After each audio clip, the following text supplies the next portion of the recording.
will continue to support Ukraine becoming a NATO member. Generals gathered in their masses, just like witches in black masses. Evil minds at blood destruction, sorcerer of death's destruction. We will stand up every day and every way in favor of the export that the Ukrainian government has asked for. Today I'm announcing more military assistance.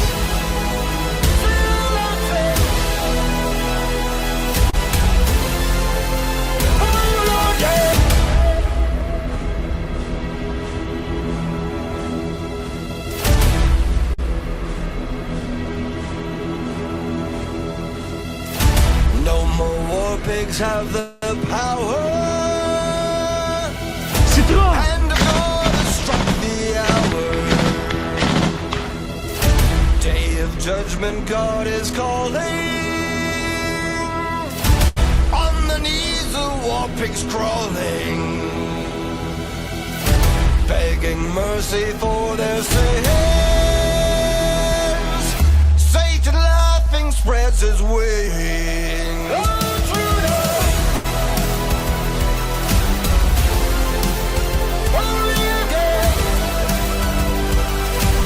Our role right from the outset of the Ukraine war should have been that of a peacemaker. I want you to be the super spreaders of youth.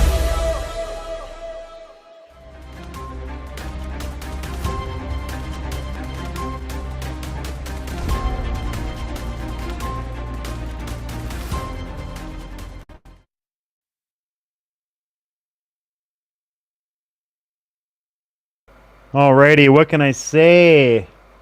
We are streaming because it's a quiet night, and there has been a bunch of interest in UFO and UAP phenomena lately, and we're going to explore that tonight with part 1 of an 8-part series. I'm currently editing the 3rd part, so there are 2 parts to the Hidden Hand Behind UFOs documentary out right now. Let me see.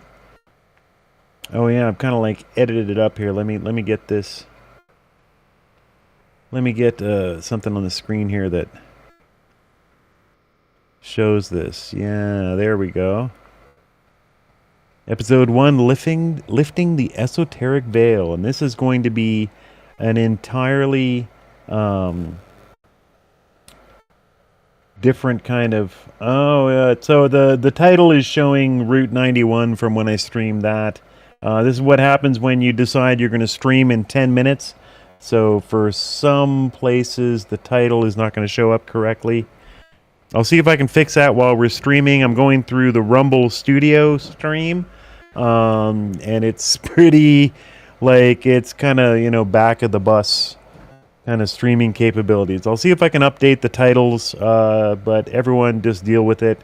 This is episode 1 of The Hidden Hand Behind UFOs, the documentary that I'm directing for Matthew Arrett. And with this episode especially, with a huge contribution from his wife Cynthia Chung. Find both on Substack for daily, sometimes twice daily articles, invitations to Zoom conferences where you can go over the historical backgrounds behind all the socio-political issues that we're facing. Yeah, I'm being told so. The title is screwed up everywhere. Oh well, I'll see if I can fix it once the movie's playing. But this is the first in the series, so it was like our first kind of shot at it. So it's 33-ish, 34 minutes long. Ambitions have grown as we've moved forward. The second part, I think, is 40 minutes, and the one I'm working on right now is over an hour long. So I suspect by the time we get to episode 8, it's going to be like 3 hours long or some crazy stuff. But what we're looking at here is a much deeper historical dive on how the phenomenon of UFOs and UAPs have been inserted into our culture as an appropriation of ancient esoteric rites and such. You'll see. So what do you say? You guys ready? Just let me make sure chat is working here. Let's trigger a fake test message. Make sure it's coming in. Yeah, user123 sent some kind of weird emoji. Good. So that's working. Cool. Most reliable way to message is through everything except X. But I'm going to get X. I'm going to get the video up on my Android phone here. And let's spread it. Let's just watch this. And while we're watching, I'm going to make a QR code for everyone to go. In fact, I can just switch tabs here. And we can go to the Canadian Patriot, which is canadianpatriot.org. This is the client whom I make all of these films for. This specific page contains the two main parts of the Hidden Hand Behind UFOs series, but I also make other videos for them. This is our, 15th video or something together. Matt's genius film on the Arctic. People don't know that, 150 years ago, Russia and America and Canada were on the verge of cooperation in creating a bridge or a tunnel from Siberia to Alaska. You can imagine what the Yukon would look like right now if we actually had this. Chat on X is verified only. I don't know where this is coming from. I don't understand this. The settings are to allow everyone to chat. I have no idea where this is coming from. I'm going to give Elon a piece of my mind. Then this one here. This is the Hidden Hand. This is Escaping Calypso's Island. Energy Wars. This is another series I'm working on for Matt's wife, tearing down the climate change, ecological delusion. So yeah, that's another one. These are all on this page. Very easy to find. And if you go to CanadianPatriot.org, they have the films up here. Canadian Patriot videos. These are all films that I have directed for Matt and Cynthia. And this isn't even all of them. And it's a really, really amazing couple. Really, really worth knowing. So let's get the film going. Shall we? Unless someone's got a better idea. Let's spread it. The Hidden Hand Behind UFOs, Episode 1, Lifting the Esoteric Veil.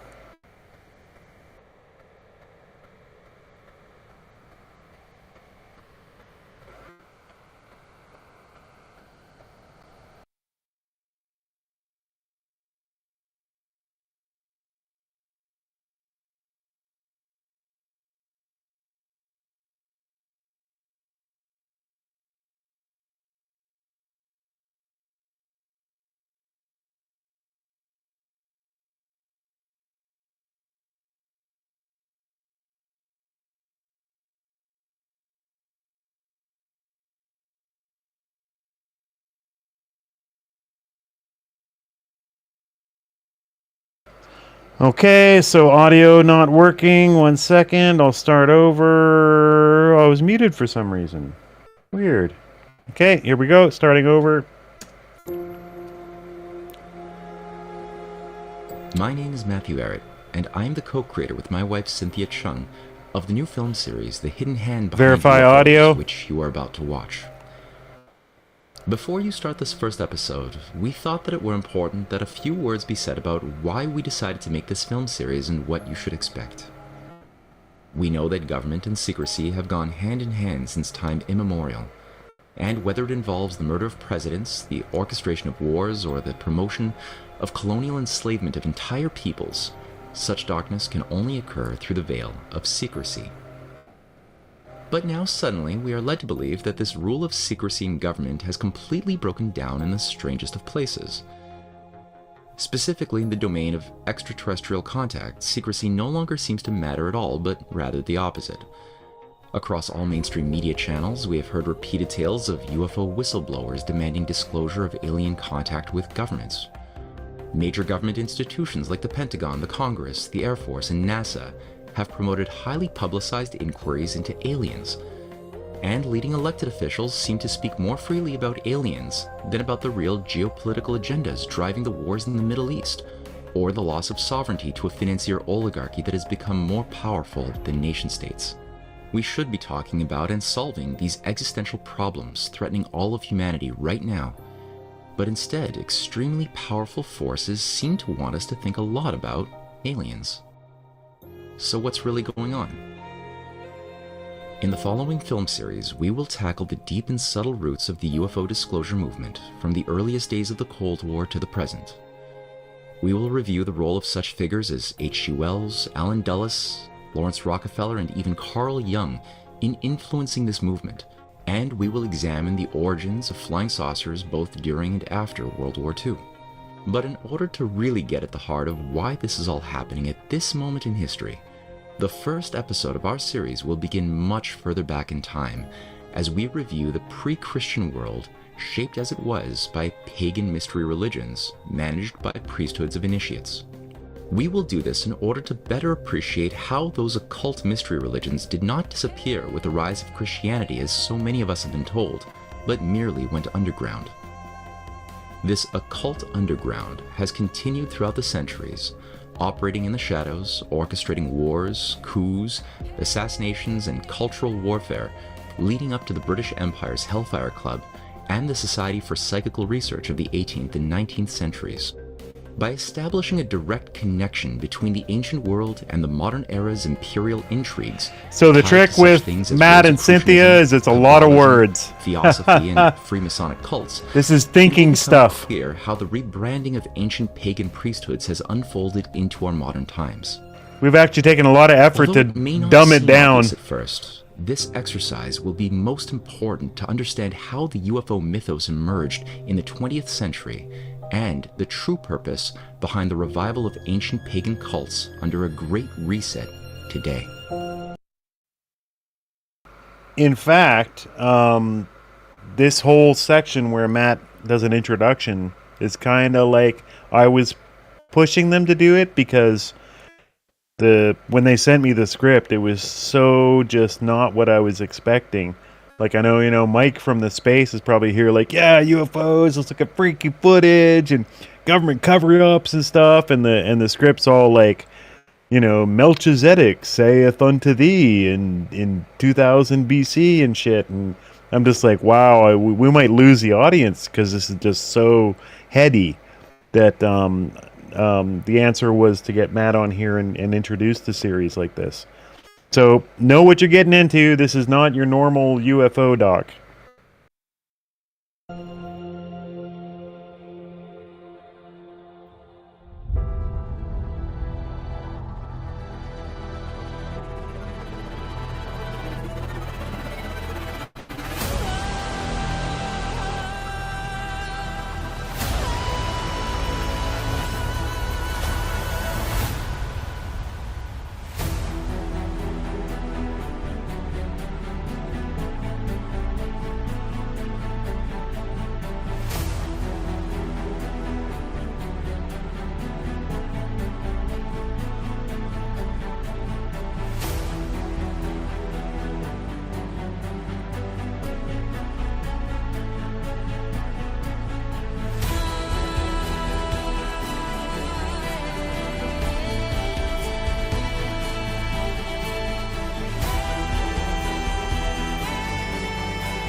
Love that music.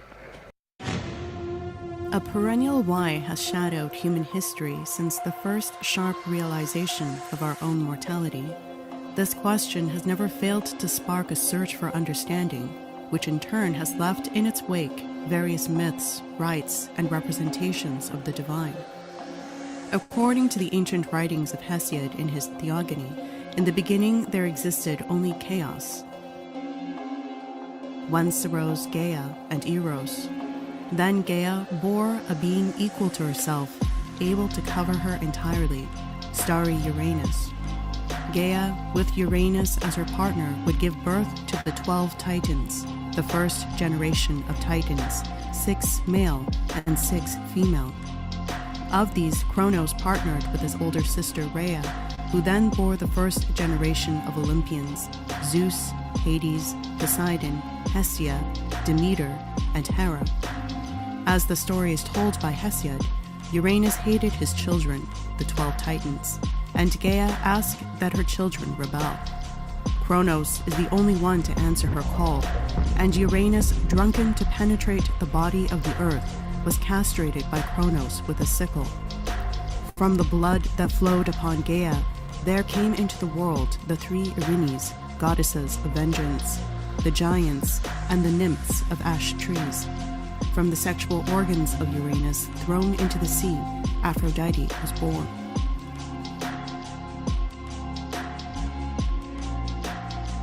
This archaic myth represents the violent separation between heaven and earth. It is a myth that has been widely disseminated and documented in various cultures, including Egypt and India. In all likelihood, Hesiod knew these Oriental traditions. His Theogony centered around the conflict between the divine generations and the struggle for universal sovereignty. Such origin myths, also known as creation myths, would serve as the foundation for the earliest cults. A cult, strictly speaking, is a particular system of religious worship, especially with reference to its rites and ceremonies. Etymologically, the word cult comes from the root of the word culture, representing the core system of beliefs and activities at the basis of a culture. Thus, every human being belongs to a cult in its most general sense, because everyone belongs to a culture. The literal and traditional meaning of the word cult is derived from the Latin cultus, meaning care or adoration. Apollo, also known as the god of the sun and of the light, was also god of archery, music, dance, truth and prophecy, healing and disease, poetry, and more. The cult of Delphi was the most prominent and influential cult in ancient Greece and had its roots in the cult of Marduk, based in Babylon, and the cult of Horus, based in Egypt. In the cult of Delphi, a priestess, who it was said was intoxicated by the gas vapors of the chasm, would be the intermediary messenger who would deliver the words of the gods in indecipherable gibberish, to which the priests of Delphi would translate for those asking for prophecy. It is said that no large political decision was ever made in Greece, most notably in Athens and Sparta, without first consulting the oracle at Delphi. In Egypt, it was the pharaoh who acted as the obligatory intermediary between the gods and humans. The hierarchical priesthood overseeing the Egyptian cult of the pharaoh's pantheon of gods, as well as the rites of initiation, was at the heart of the growth of many of the secret societies across thousands of years. The Egyptian god equivalent to Apollo was Horus. Horus, the god of kingship, healing, protection, and the sun and sky, represented the kingship itself and was seen as a protector of the pharaoh. In Babylon, the Apollo equivalent is Marduk, whose name means calf of the sun, and thus is the son of the sun.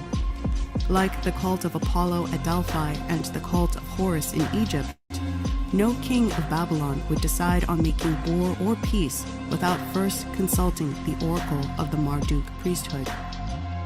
It is thought that the temples of Apollo, Horus, and Marduk were linked under a common network, and thus controlled all intelligence and decisions for war and peace between these nodes.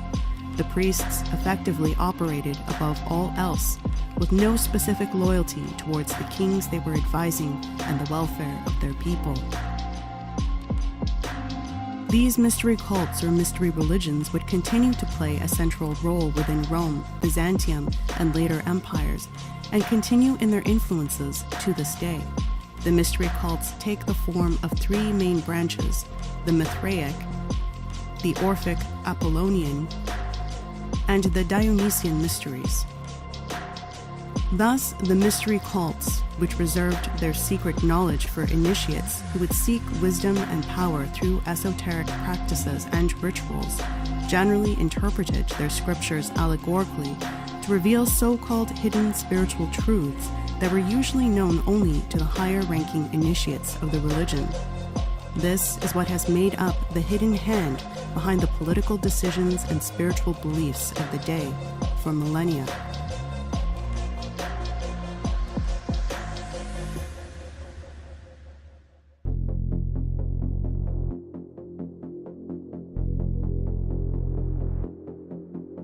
What exactly is the occult? Etymologically, the word means that which is covered or hidden and is used in reference to knowledge of the hidden. By the time of the 16th century, the term occult sciences emerged and was used to reference astrology, alchemy, and natural magic. In the 19th century, the French occult revival involved a rediscovery and popularization of alchemy, magic, and the Kabbalah. Its progenitor was Eliphas Levi, pseudonym of Alphonse Louis Constant, a defrocked priest but lifelong Catholic. Levi's work would influence many other prominent occultists, including symbolist writers like Baudelaire, the painters of Salon de la Rose-Croix, Gustave Moreau, the English Pre-Raphaelites, the scandalous poet Algernon Charles Swinburne, and the Russian decadents.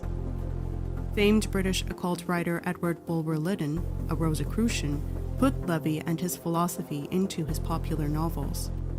The Hermetic Order of the Golden Dawn, whose members included the theosophically inclined Irish poet William Butler Yeats and the scholar A.E. Waite, attempted to synthesize the vast and bewildering body of occult material into a system using Eliphas Levi's works as its foundation.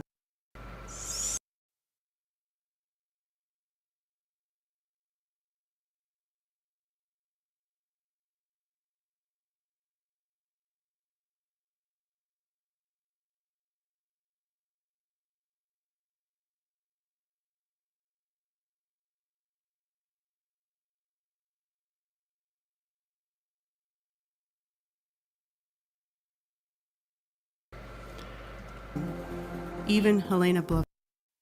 Shit, was my mic on? So we're doing the esoteric background on UFOs. This first episode is deep, deep-ass history. Bear with it. We're going to get to the crazy UFO footage later. Blavatsky leaned heavily on Levi's work for her own theosophical system. Occult revival of the 19th century occurred in tandem with the advent of the spiritualism fad, which was a creation of the Fox sisters. Spiritualism, as the doctrine and the movement, not the general search for the spiritual, was the affirmation of the continued existence of the dead and the ability of the living to communicate with them through specifically gifted mediums. The Fox sisters came from the Burned-Over district, a poor farming region that got its name because it was seared so many times by the fires of religious enthusiasm. Social unrest and economic instability created a state of mind susceptible to intense religious emotions. Enthusiastic sects flourished in this area, which was also the birthplace of Mormonism.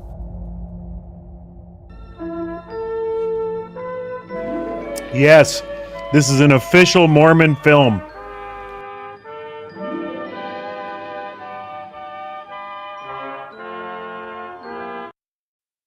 Matt and Cynthia freaked out because I found this.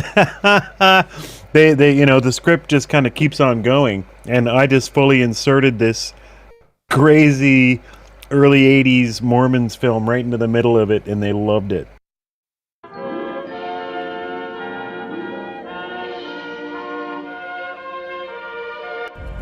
According to his own testimony, in 1820, amidst the fervor of the Great Awakening, Joseph Smith was visited by two beings, Jesus and his father. These two beings appeared in flesh and blood and gave him a divine message that he was chosen to create a new church for select initiates of a new religion, which was to be called the Mormon Church of Latter-day Saints.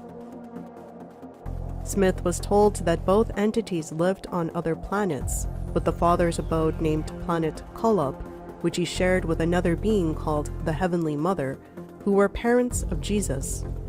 Mormon cosmology's presumption of an alien god and angels living physically on other planets while shaping the life of humanity for eons has made Mormons the most pro-UFO Christian sect on Earth. Each of the chosen of Smith's flock were to be promised the status of godhood for eternity, living in space like Olympian deities, enjoying procreation, food, and partying like it was Athens 500 BC.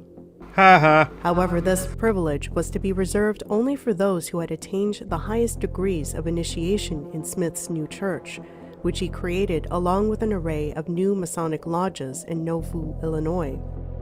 To this day, the Mormon Church has used symbolism taken directly from pagan mystery religions, including the inverted pentagram and the all-seeing eye of Horus featured in the window of the east central tower of the Salt Lake City Mormon Temple headquarters. Recall, Horus is the Egyptian analog to the god of light, the other primary analog gods being Apollo, Marduk, and Lucifer. In 1888, after several decades of claiming to be a medium that could communicate with the dead, Margaretta Fox confessed that their ghost rappings were a hoax and publicly demonstrated their method. Despite their confession, the spiritualism movement continued to grow in popularity. Historian Bernice Glatzer Rosenthal described this movement in the following terms. The spiritualism doctrine achieved tremendous popularity among people of all classes, including the highest circles of the royal courts of England, Germany, and Russia, because it responded to people's unmet spiritual needs. Born in 1848 near Rochester, New York, the center of the burned-over district, spiritualism achieved its greatest impact in England, home of the Industrial Revolution and of Charles Darwin. Darwin's theory of evolution evoked tremendous religious anxiety because it seemed to contradict the biblical accounts of creation, deny personal immortality, and reduce humankind to a species in the animal kingdom, condemned to an endless struggle for survival. Spiritualism comforted people. It did not require them to renounce Christianity. It used scientific language and methodology to prove its claims, and it accommodated a wide range of views. It also fostered interest in parapsychology. Thus, the fad of seances would emerge out of the spiritualist movement. Spiritualism had the most adherents, but theosophy would have the greater influence on art and thought.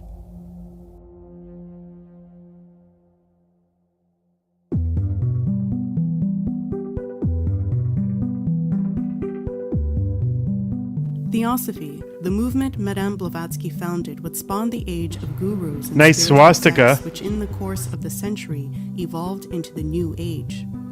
Due to the many frauds that began to be exposed by such self-proclaimed mediums such as Blavatsky, the British Society for Psychical Research was formed to investigate. I tell you, collecting these photos for this film, I didn't sleep for 2 nights. So freaky.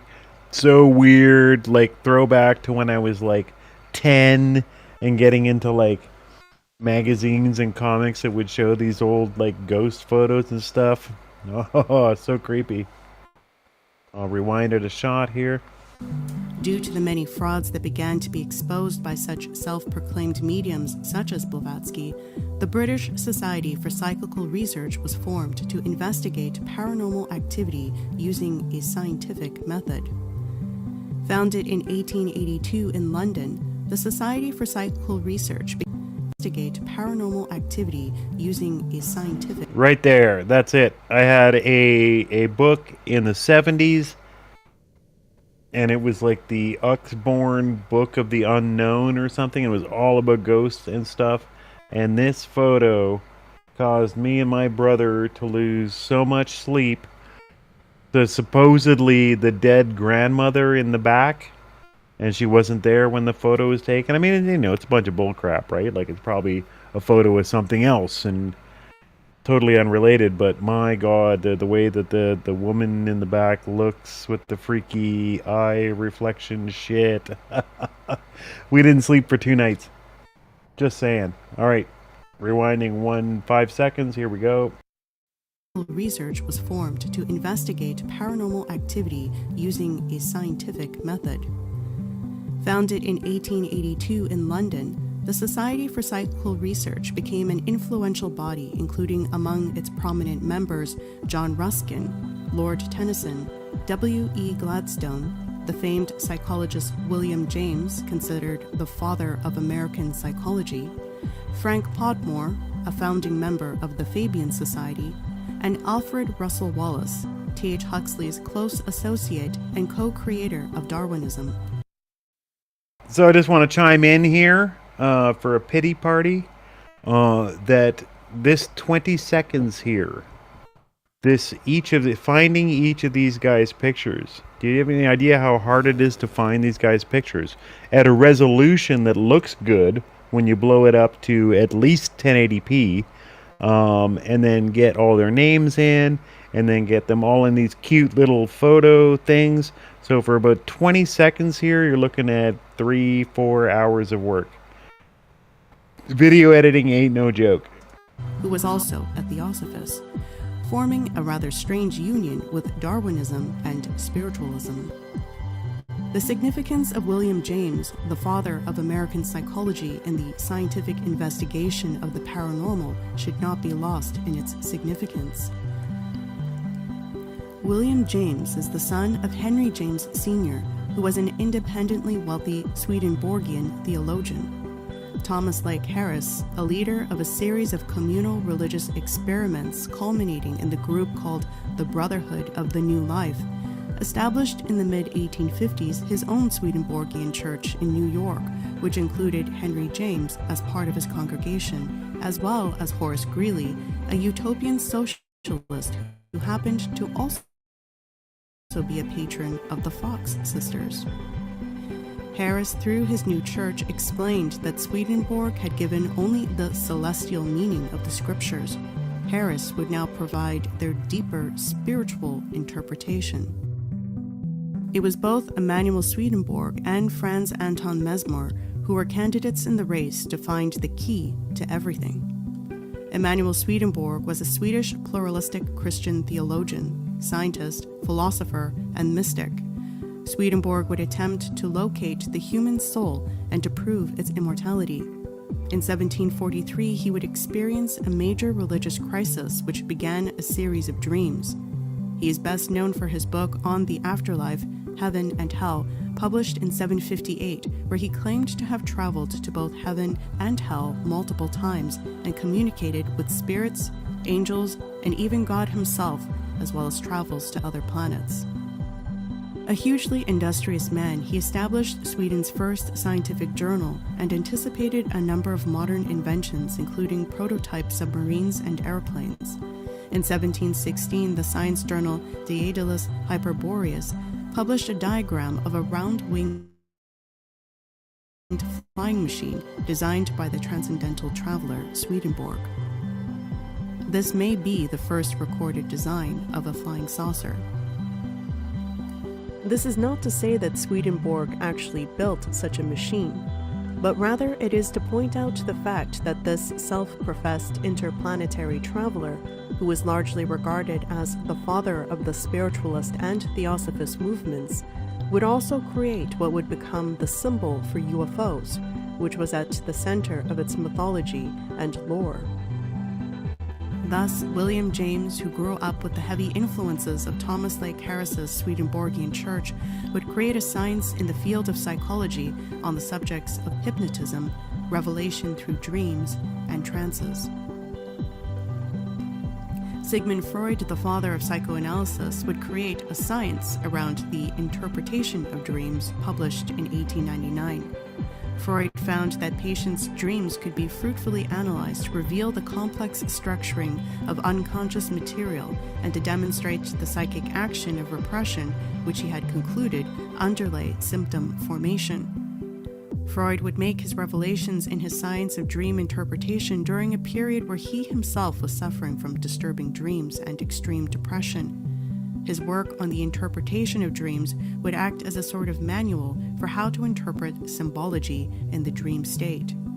By 1896, he was using the term psychoanalysis to refer to his new clinical method and the theories on which it was based. Carl Jung, a disciple of Freud, who would become the inheritor of the psychoanalytical movement and popularized its use in the Christian Western world, would also make influential contributions in dream analysis and symbolization, and added to Freud's theories of how the unconscious influenced the conscious. In 1958, Carl Jung would publish his book titled Flying Saucers, A Modern Myth of Things Seen in the Skies, which analyzed the archetypal meaning and possible psychological significance of the reported observations of UFOs. The apocalyptic horror of the Second World War had left many people feeling that God had abandoned humankind and left us to our own vicious devices, that we had entered a new era in which technology had replaced morality as the new religion, and there could be no higher power than the atom bomb.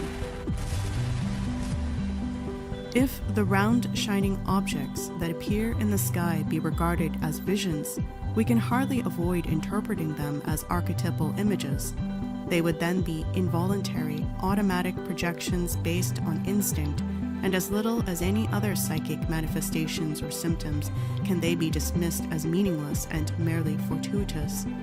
Anyone with the requisite historical and psychological knowledge knows that circular symbols have played an important role in every age. In our own sphere of culture, for instance, they were not only soul symbols, but God images. There is an old saying that God is a circle whose center is everywhere and the circumference nowhere.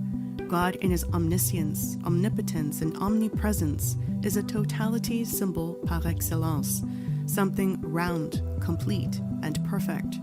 Epiphanies of this sort are, in the tradition, often associated with fire and light. On the antique level, therefore, the UFOs could easily be conceived as gods. They are impressive manifestations of totality whose simple, round form portrays the archetype of the self, which, as we know from experience, plays the chief role in uniting apparently irreconcilable opposites, and is therefore best suited to compensate the split-mindedness of our age. It has a particularly important role to play among the other archetypes in that it is primarily the regulator and orderer of chaotic states, giving the personality the greatest possible unity and wholeness.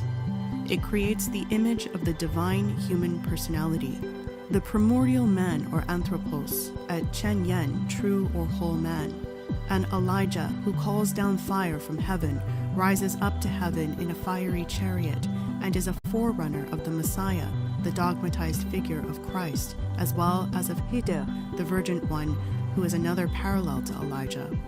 Like him, he wanders over the earth as a human personification of Allah. Carl Jung would also write, "The exposition begins with the statement that it is night and dark, a time when normally everyone is asleep and dreaming. As in the previous dream, panic breaks out. A number of UFOs appear. Recall the first commentary. We could say that the unity of the self as a superordinate, semi-divine figure has broken up into a plurality. On a mythological level, this would correspond to a plurality of gods, god-men, demons, or souls. In Hermetic philosophy, the arcane substance has 1,000 names, but essentially it consists of the one and only, that is, God. And this principle only becomes pluralized through being split up, multiplication. The alchemists were consciously performing an opus divinum when they sought to free the soul in chains. In other words, to release the demiurge distributed and imprisoned in his own creation and restore him to his original condition of unity. Looked at psychologically, the plurality of the symbol of unity signifies a splitting into many independent units, into a number of selves. The one metaphysical principle, representing the idea of monotheism, is dissolved into a plurality of subordinate deities. From the standpoint of Christian dogma, such an operation could easily be construed as arch-heresy, were it not that this view is contradicted by the unequivocal saying of Christ, "Ye are gods," and by the equally emphatic idea that we are all God's children, both of which presuppose man's at least potential kinship with God. Several decades earlier, Carl Jung would write his magnum opus, Psychology of the Unconscious, a study of the transformation and symbolisms of the libido, a contribution to the history of the evolution of thought, published in 1912. In his chapter titled Aspects of the Libido, Jung would describe the interaction between the character of Goethe's Faust and the demonic figure of Mephistopheles, to whom he sells his soul in Snoopy Bear, yo! Good to have you. Welcome. This was a fun film to make.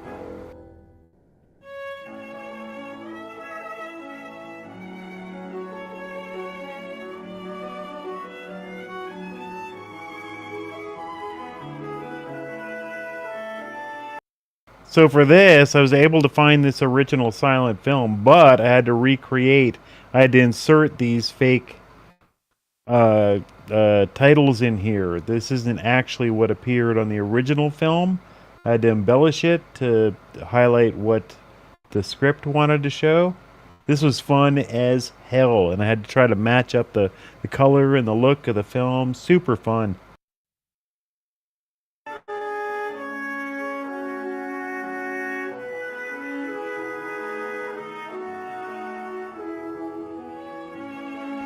Mike B on X. Yes, Mike. Welcome. Fascinating shit. So stick around. Are you going to be up for a while? I'll play part 2 if people are going to stick around.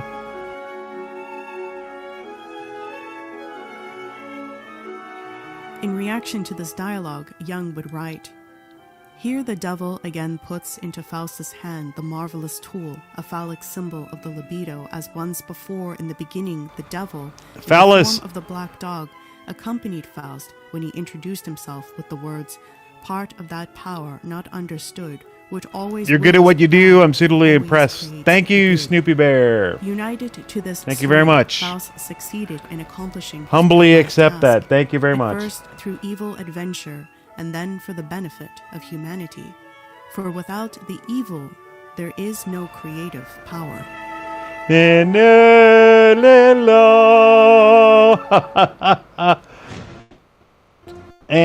I had to source the music, so I had to find music that sounded like it was from 1910 and fake that whole thing. All I had was the footage of that silent film, and I had to fake absolutely everything else in the style of 1910 silent film. That was fun as shit. Okay, good. Great, Snoopy Bear. Great. So, Yukon Steph, she inspired me, and this is, like I was saying in the space earlier tonight, the film started out at 50 minutes, and now they're 60 minutes. So, this one's short, 33 minutes. We're almost done. So I'll put up part 2 as soon as this is done, and we'll watch that.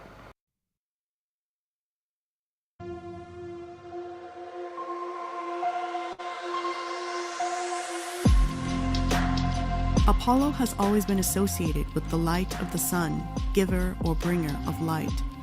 According to the mythologies of Apollo, he is not only known as the god of music and the arts and other good works, he also has a dark side and is known as the god of distance, death, terror, and awe. Since Apollo is equated as the light of the sun, those who follow his cult have also been referenced as sun worshippers and children of the sun. Johann Jacob Bachoven's works were extremely influential upon the modern children of the sun. His theory of cultural evolution in his 1861 work Das Mütterrecht was described as 4 phases. 1. Wild nomadic phase, the proto-Aphrodite. 2. Matriarchal lunar phase, the early Demeter. 3. Transitional phase, the original Dionysus. And 4. The patriarchal solar phase called the Apollonian. I'm binge watching. Bring on episodes 3, 4, 5. Yeah, well, we're doing 3 right now. And modern civilization emerges. Bachoven's cultural evolution theory greatly influenced Otto Gross, the first disciple of Freud, and Carl Jung's work, which was very much focused on this Aryan sun-worshipping religion to which he wrote Psychology of the Unconscious. Lucifer is also known as the morning star, and in Greek is referred to as Hiosphros, meaning bringer of light, before his fall from heaven. In the Bible, Apollyon is the Greek synonym for Satan. Prominent theosophist Alice Bailey, founder of Lucis Trust, a major player within the United Nations, was heavily influenced by Madame Blavatsky's The Secret Doctrine, and would write in her Esoteric Psychology Volume 2, a treatise on the 7 rays, published in 1942, about the mystery of the descent of fall to earth of the rebellious angels. These solar angels are Agnishvatas, to which Lucifer is the best known representative. In Alice Bailey's Rays and the Initiations, she writes that we must add darkness onto light so that the stars appear. For in the light the stars shine not, but in the darkness light diffused is not, but only focused points of radiance. Thus, according to Bailey, we must bring forth the darkness. From this we see a clear trajectory of the Apollonian mystery religion from ancient Babylon, Egypt, and Greece to our modern day and age, the dawn of a new age. With Jung's direct observance of the useful role UFOs can play as the new gods of our new technological era, one must ask themselves the question, whose religion are we to become followers of?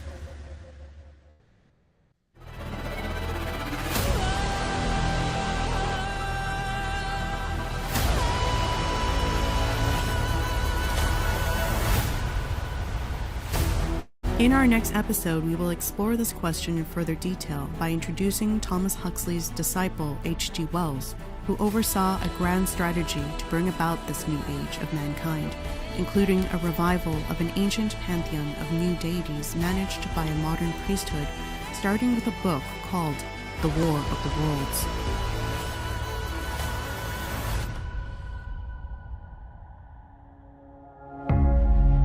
Cool. I'm going to let the end credits play out for a little bit. QR code there to if you want to help out or go to see Canadian Patriot.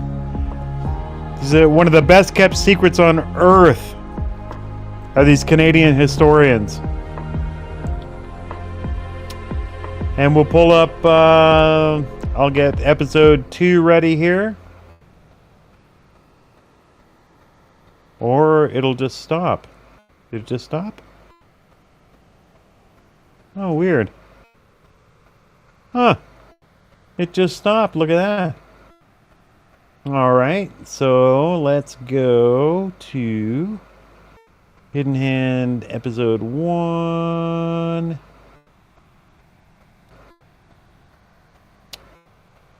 One moment. Here we go. There's episode 2. Watch on YouTube. Okay. 0, go to the start. So, as promised, we're going into the H.G. Wells era. Aldous Huxley and his brother. What was his name? Fred Huxley? I'm just making that up. Yeah, and Julian Huxley. There we go. And the formation of the United Nations. Oh, it goes so deep. It just goes so deep. So without further ado, let's just give her part 2.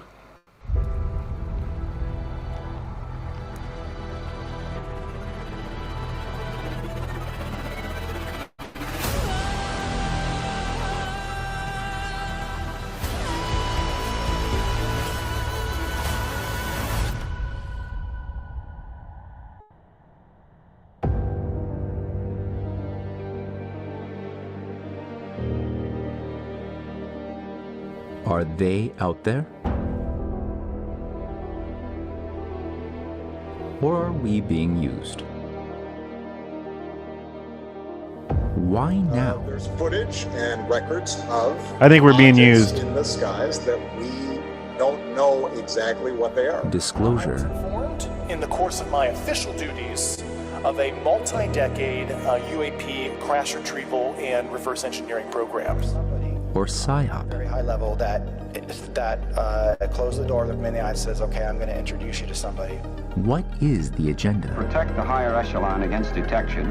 They can serve as a means of effecting communication.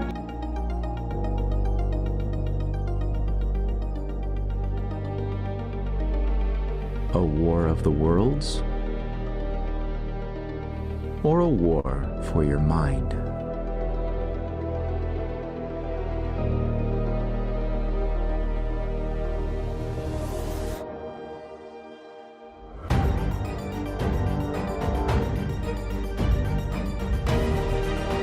Join the search for the truth.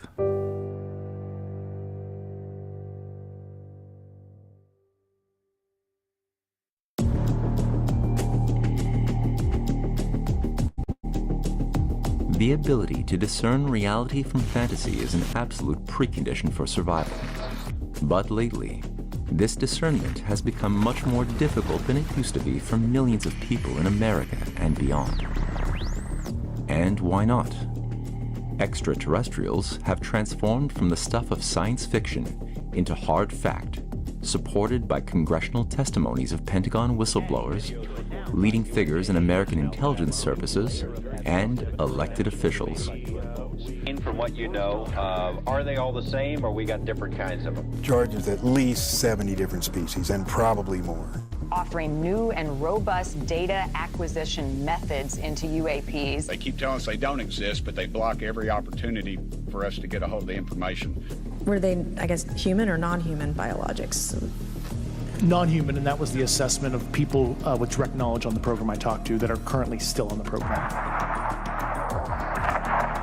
Okay, one recording. Stay on the border, John.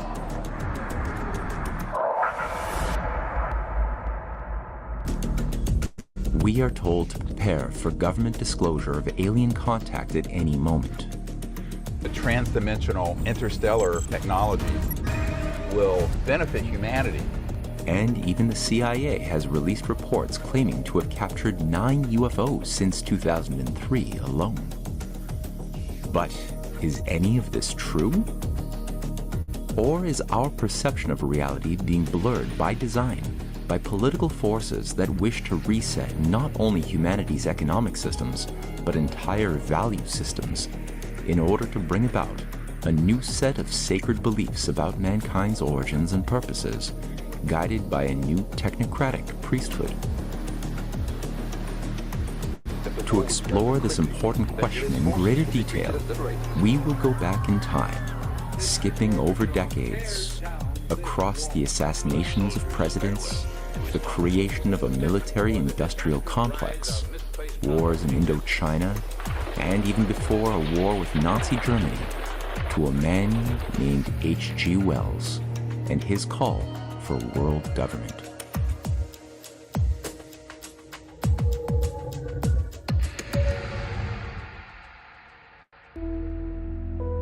Although popularly known as a writer of science fiction, H.G. Wells's tireless efforts to propagandize for the cause of world government provides us a master key into understanding his role shaping world politics and even in understanding the true purposes of his science fiction works. In fact, the term New World Order itself was coined by H.G. Wells in his 1940 book outlining a plan for coordinating a new regime of global control with the intention of replacing the outdated structures of nation-states with a system of collectivization managed by a high priest class of scientific engineers. In his New World Order, Wells was explicit. It is the system of nationalist individualism that has to go. We are living in the end of the sovereign states. In the great struggle to evoke a westernized world socialism, Contemporary governments may vanish. Countless people will hate the New World Order and will die protesting it. Wells was not merely a political theorist speaking in a vacuum, but as chair of the League of Free Nations Association in January 1919, Wells published the idea of a League of Nations, which promoted the League as the basis of... It's a book, not a manual. What is that? Which the Bible? Which book are we talking about? Of his New World Order. Additionally, Wells's Declaration of the Rights of Man, published in 1940, did in fact become the basis for the later UN declaration of the same name in 1948. Thus, we should ask the question, were Wells's fictional works separate from the political ambitions to which he was devoted? Not at all. In his fictional work, Shape of Things to Come, published in 1933, H.G. Wells writes of the future, predicting rather optimistically that there will be another world war in just a few years. Oh, 1984. Yeah, so that is... this was almost a film that we made, 3 years ago now. That was all about that. Is 1984 a warning or an instruction book?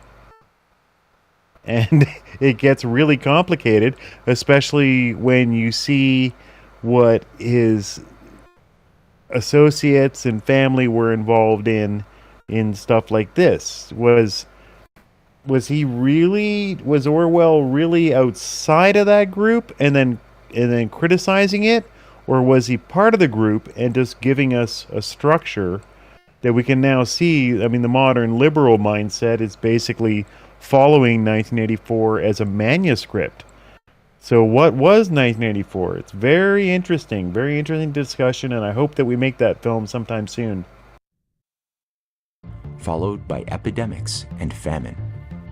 In this fictional future, war continues for 30 years into the 1960s, despite the people having forgotten why they started fighting.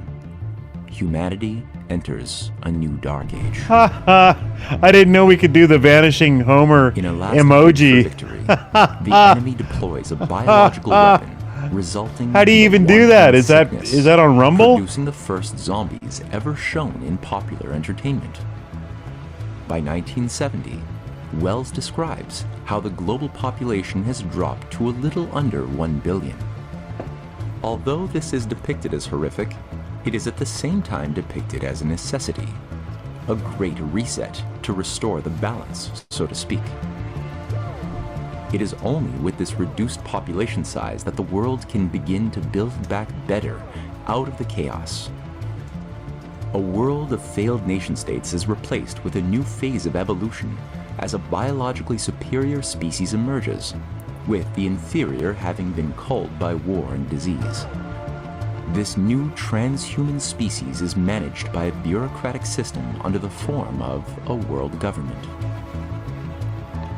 This theme is repeated again in his earlier work, The World Set Free, published in 1914. Rumble has sick emojis. I gotta explore this. The atomic bomb, which, though monstrous, we got the I know guy. A necessity to allow humanity to reset and enter into a more civilized, more evolved species. A utopia or... Oh, this is one of my favorite sections that starts with all the nukes and the book with these ink drops. Transhuman species I got ink drops and turned them into reveals. Under the form of a world government. This theme is repeated again in his earlier work, The World Set Free, published in 1914, where Wells predicts the atomic bomb, which, though monstrous, is again a necessity to allow humanity to reset and enter into a more civilized, more evolved species, a utopia organized yet again under a world government. In The World Set Free, Wells writes, "The catastrophe of the atomic bombs which shook men, shook them out of their old established habits of thought, and out of the lightly held beliefs and prejudices that came down to them from the past. Men were made nascent. they were released from old ties. For good or evil, they were ready for new associations. The equilibrium could be restored only by civilization destroying itself down to a level at which modern apparatus could no longer be produced, or by human nature adapting itself and its institutions to the new conditions. It was for the latter alternative that the assembly existed. This is also how Aldous Huxley starts his Utopia for a Brave New World, which portrayed a future inspired largely by Wells's vision.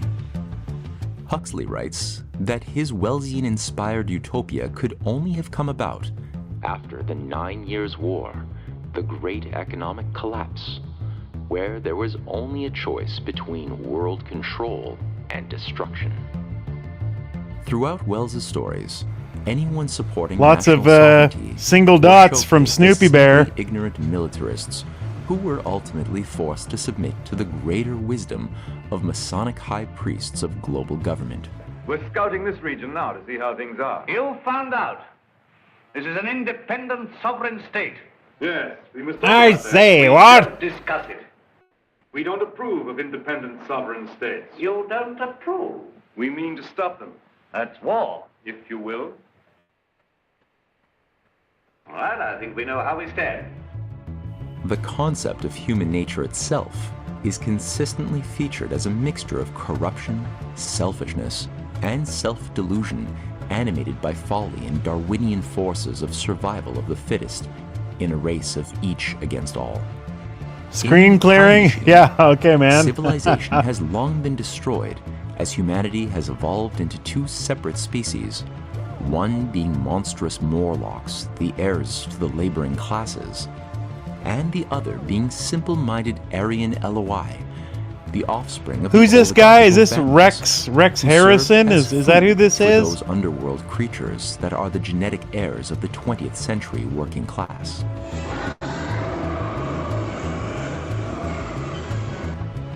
In the 1914 novel The World Set Free, new breakthroughs in atomic science usher in horrific doomsday weapons destroying most of humanity with visceral descriptions of millions slaughtered by nuclear fire and years of nuclear winter. This book was written 30 years before the actual creation of an atomic bomb, and as we will come to see, directly guided the minds of those who founded the Manhattan Project, which in turn manifested on Earth Wells's 1914 vision during World War II. The self-induced slaughter of humanity is, of course, solved with the eventual creation of a world government made up of genetically modified superior humans and a new world religion, guided by a visionary leader whom Wells named Marcus Karenin. Wells describes Karenin's view of the new religion. He saw religion without hallucinations, without superstitious reverence, as a common thing, as necessary as food and air. He saw that indeed it had already percolated away from the temples and hierarchies and symbols in which men had sought to imprison it, that it was already at work anonymously and obscurely in the universal acceptance of the greater state. He gave it clearer expression, rephrased it to the lights and perspectives of the new dawn. Mike, how do you get the Homer emoji on Rumble? H.G. Wells was not the first imperialist to recognize the value of terror of the unknown as a useful tool in controlling the masses. But he was the first to give this external terror the form of extraterrestrial invaders from outer space. In The War of the Worlds, published in 1898, these invaders from Mars descended upon an unwitting humanity with the intention of mass extermination and enslavement of the survivors, utilizing death rays and poisonous gas. Got it. The aliens featured in Wells' stories were akin to gods, beyond the power of mankind to affect in any way, and omnipotent in their capacity for destruction and manipulation of the insignificant lives of the masses, or to be more specific, the aliens were portrayed as a way to cull the human population of its most weak, of its most unfit to survive. I want to make a sci-fi film with like 1950s tech. I love this stuff. Wells described the aliens in War of the Worlds as a more evolved species of human, but likely with a common origin. Smile icon to the right. All right, thanks, Snoopy. To be viewed as our future, more evolved and efficient selves, removed of organic fluctuations of mood and emotion. Wells would consistently stress the evolution of large heads with very small bodies. Strange as it may seem to a human being, all the complex apparatus of digestion which makes up the bulk of our bodies did not exist in the Martians. They were heads, merely heads. Entrails, they had none. They did not eat, much less digest. Instead, they took the fresh, living blood of other creatures, including humans, and injected it into their own veins. Snoopy, wouldn't you love to be just a head with no entrails? It's incredible that the Martians may be descended from beings not unlike ourselves. We men are just in the beginning of the evolution that the Martians have worked out. They have become practically mere brains, wearing different bodies according to their needs, just as men wear suits of clothes. When the aliens failed to take over the Earth in the War of the Worlds, it is not due to human innovation or bravery, but the mere chance of an Earth-based germ, from which the invaders from Mars had no immunity, resulting in their death.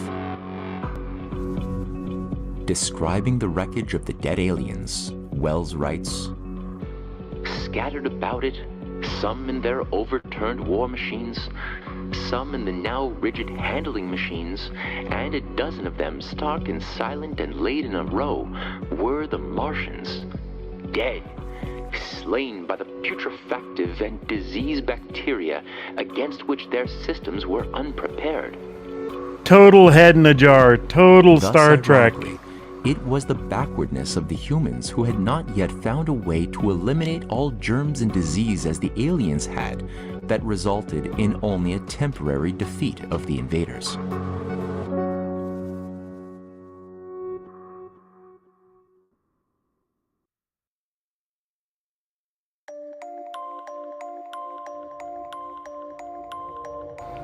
Music was really good on this episode. And why Wells devoted himself Love the songs on this episode. Dystopias, pathetic humans, and only destructive uses of technology. And why he worked so tirelessly to advance systems of global technocratic controls. It is important to take note of the figure of Thomas Huxley, sometimes known as Darwin's bulldog. It was in 1884 that Huxley mentored a young H.G. Wells at the Normal School of Science in South Kensington, converting the young student from Christianity to radical eugenicist and atheist. Discovering Wells's imaginative powers and slavish loyalty to elitist systems of empire and obsession to break out of his impoverished family origins, Huxley had no difficulty recruiting a young Wells to the cause of empire. The same year that Wells was born, in 1866, Huxley had himself risen to great heights within the British Empire's intelligentsia, such that he was tasked with managing a new star at the British Royal Academy named Charles Darwin. Under Huxley's management, Darwin's theories on natural selection would soon challenge the orthodox view of human nature as a divine species made in the image of a creator. Despite not actually believing in Darwin's theory of natural selection, due to the theory's inability to account for the non-existence of gradualism in fossil records, and the system's inability to acknowledge directionality over long spans of time, presuming simple-celled amoebas transformed into fish, dogs, apes, and man randomly via mutation, Huxley yet fought tirelessly to ensure that this new theory became the dominant model explaining all of the life sciences and human nature more deeply.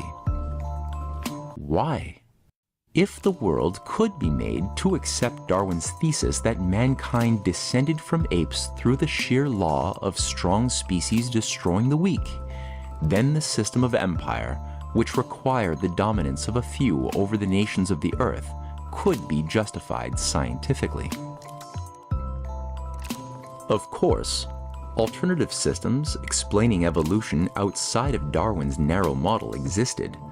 These non-Darwinian models acknowledged the changing fossil records and adaptability of life, but, unlike Darwin's system, acknowledged directionality, harmony, purpose, and design. Although excluded from the public debates organized by Huxley and his X-Club, these models were advanced by such great naturalists as Karl Ernst von Baer, Jean-Baptiste Lamarck, Georges-Henri Cuvier, and James Dwight Dana, to name a few. However, many of the same scientific priests around Huxley were ironically also supportive of a new movement based in spiritualism and the occult.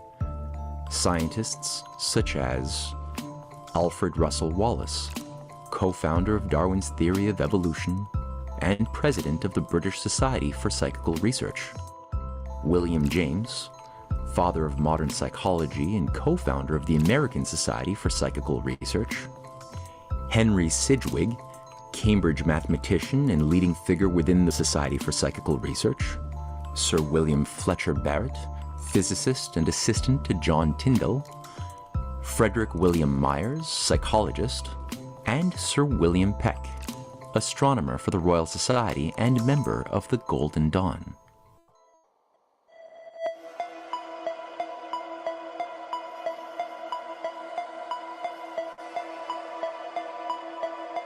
In order to promote Darwinism and take control of all major branches of science during the latter half of the 19th century, stretching from biology, chemistry, physics, and even sociology, Huxley created one of the most influential think tanks which you have likely never heard of before, called the X-Club. Huxley's X-Club, created in 1865, was run out of the British Royal Society and featured leading British scientists loyal to the system of oligarchism. Members of the club included such figures as George Busk, Edward Franklin, Thomas Archer Hearst, Joseph Dalton Hooker, Thomas Huxley, Francis Galton, John Lubbock, Herbert Spencer, William Spottiswoode, and John Tyndall. Look at all these neck beards. By 1869, a propaganda device was created to advance the new science of the X-Club, dubbed Nature magazine. And it was in Nature magazine that H.G. Wells published his first works as scientific writings before expanding his skill to the new domain of science fiction. Wells soon found himself working closely with another new think tank dubbed the Fabian Society, which aspired to use Darwinian principles infused with socialism in order to create a reformed British Empire under a peculiar doctrine of imperial socialism. Despite being managed by members who called themselves Christian, or at least spiritual, the Fabian Society's disdain for Christianity can be gleaned from the logo commissioned by George Bernard Shaw in the form of a wolf in sheep's clothing. This symbolism was a direct reference to the Apostle Matthew's warning in the New Testament, which read, "Beware of false prophets, which come to you in sheep's clothing, but inwardly they are ravening wolves." The larger stained glass window on which the Fabian wolf appears additionally features a large image of Sidney Webb and Shaw hammering the world, featuring the line, "Remold it nearer to the heart's desire." Below this imagery are the other 12 leading Fabians praying to socialist texts as new gospels. Fabian grand strategist H.G. Wells was featured among the 12 atheist apostles, alongside leader of the Theosophists and Fabian Annie Besant, who had also devoted her life to a new world religion founded on a world empire, mysticism, and Gnosticism. This window still stands prominently today in the Fabian Society's London School of Economics.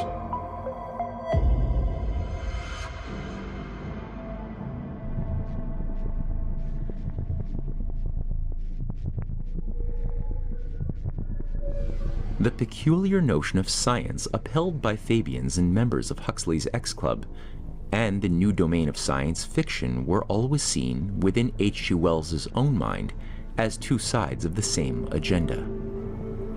Wells recognized that certain mental barriers were found within the general population, which simply refused to relinquish the Judeo-Christian value system in favor of scientific thinking. Concepts such as the belief in nationalism, God, and the notion that life was sacred would not be shaken off easily. Rather than act on what people believed scientifically, it was recognized that it were far more invaluable to act upon how people felt about reality and the future on levels located far below the conscious, logical domain. In his 1897 early science fiction novel of a book unwritten, taking place a million years in the future, Wells has the narrator of his story describe a future utopia in which the theory of evolution is now universally accepted, and it is applied unreservedly to man. Some question indeed whether it fits his soul, but all agree it accounts for his body. Man, we are assured, is descended from ape-like ancestors, molded by circumstances into men. And these apes again were derived from ancestral forms of lower order, and so up from the primordial protoplasmic jelly. Clearly then, man, from the jelly, the order of the universe has come to an end, will undergo further how you doing, Mike? You still with us? In the future, and at last cease to be man, giving rise to some other type of animated being.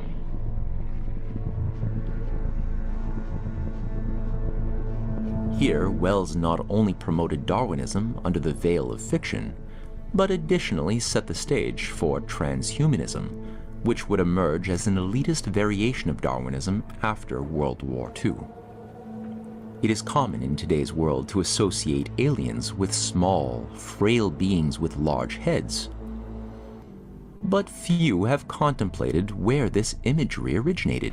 I need a third hand to multitask, LOL, yeah. That H.G. Tell me about Wells' it. active imagination was put to work. Just as Wells extends the future phases of human evolution along Darwinian lines into the transhuman future, Wells asked, what attributes would these future humans have? Since humanity's strength was located in the realm of mind, while the strength of other species was found in the realm of brute force, and since Wells was a typical British materialist who believed that brains were equivalent to minds, it was assumed that the advanced species that evolved beyond human, located on other planetary bodies. Yes, there's your average Trump supporter. Large heads, elongated hands, and frail bodies that lost the power of doing labor. Wells wrote in Of a Book Unwritten, The coming man, then, will clearly have a larger brain and a slighter body than the present. The human hand, since it is the teacher and interpreter of the brain, will become constantly more powerful and subtle as the rest of the musculature dwindles. For the facial characteristics of the aliens, Wells notes, eyes large, lustrous, beautiful, soulful.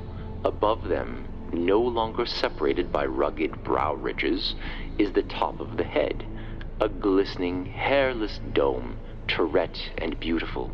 No craggy nose rises to disturb by its unmeaning shadow. I always learn a new word working with these guys. Face. No vestigial ears project.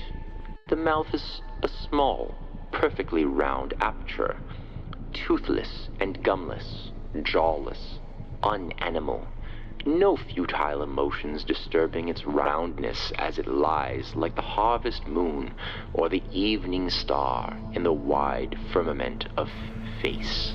Snoopy, I'm getting the Musk chip. Go for it, bro. Then you can change channels just by thinking about it. The first men in the moon. 2 astronauts find themselves encountering an advanced lunar race that has evolved into a bug-like caste system, very similar in organization to that of an ant colony, where workers are biologically modified in order to mentally and physically be used for specialized tasks. The minds of this lunar civilization were what Wells considered the peak of evolution.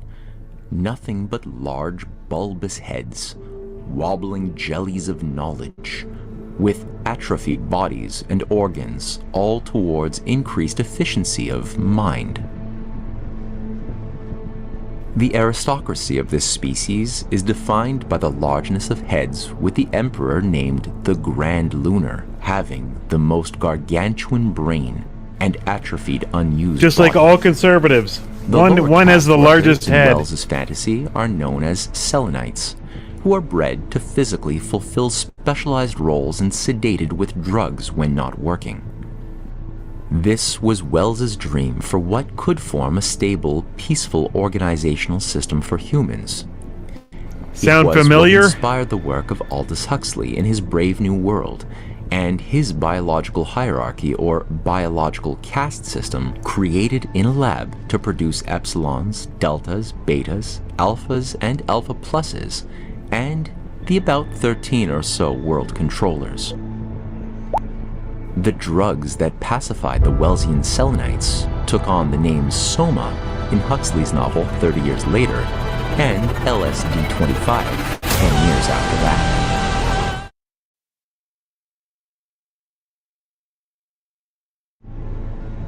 Sorry, a little bit of a glitch there.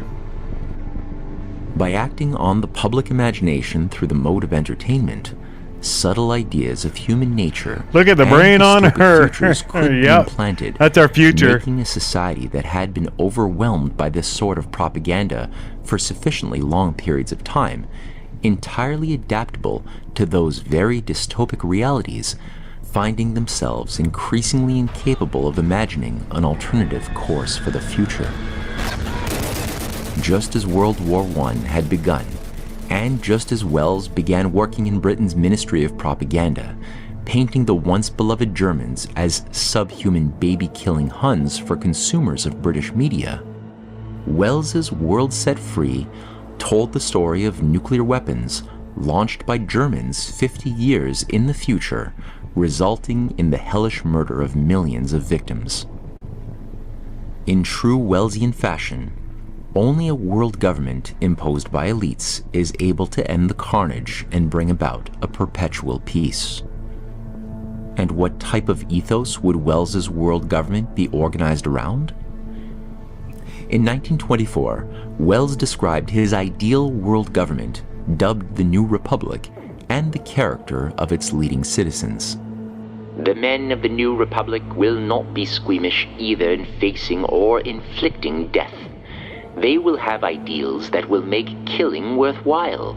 They'll hold that a certain portion of the population exists only on the sufferance out of pity and patience and on the understanding that they do not propagate. And I do not foresee any reason to suppose that they will hesitate to kill when that sufferance is abused.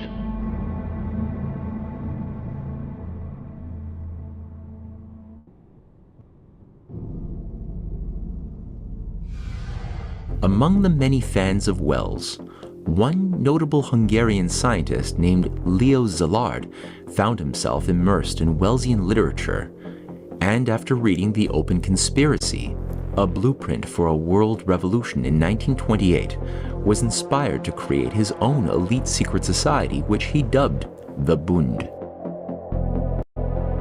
In Wells's Open Conspiracy, he describes the character of his dreamed-of New World religion, saying, If religion is to develop unifying and directive power in the present confusion of human affairs, it must adapt itself to this forward-looking, individuality-analyzing turn of mind. It must divest itself of its sacred histories. The desire for service, for subordination, for permanent effect, for an escape from the distressful pettiness and mortality of the individual life is the undying element in every religious system. The time has come to strip religion right down to that. The explanation of why things are is an unnecessary effort. The essential fact is the desire for religion and not how it came about. The first sentence in the modern creed must be, not I believe, but I give myself. He makes no qualms in declaring his trilogy. The Outline of History, published in 1919, The Science of Life, published in 1929, and the work Wealth and Happiness of Mankind, published in 1932 as the New Bible. I have told already how I have schemed out a group of writings to embody the necessary ideas of the new time in a form adapted to the current reading public. I have made a sort of provisional Bible, so to speak, for some factors at least in the open conspiracy. One of the books included in this New Bible trilogy was The Science of Life, which Wells co-authored with Julian Huxley, brother of Aldous and grandson of Thomas H. Huxley. Julian Huxley, among many things, was the originator of the term transhumanism, and also served. So my thing is just, we got the Huxleys. I mean, what a bunch of people. So you've got Thomas Huxley, who is Darwin's bulldog, who ushers in the current age that we're living in, where God is nothing, everything's an accident. You all just came from jelly and monkeys and stuff. To Julian Huxley, who helps create the United Nations and invented UNESCO. And then sitting out there on the side is Aldous Huxley, who supposedly writes a book warning us all not to fall into this trap. It's super fascinating. New Bible trilogy was The Science of Life, which Wells co-authored with Julian Huxley, brother of Aldous and grandson of Thomas H. Huxley. Julian Huxley, among many things, was the originator of the term transhumanism, and also served as vice president of the British Eugenics Society from 1937 to 1944. Oh, perfect. And its president from 1959 to 1962.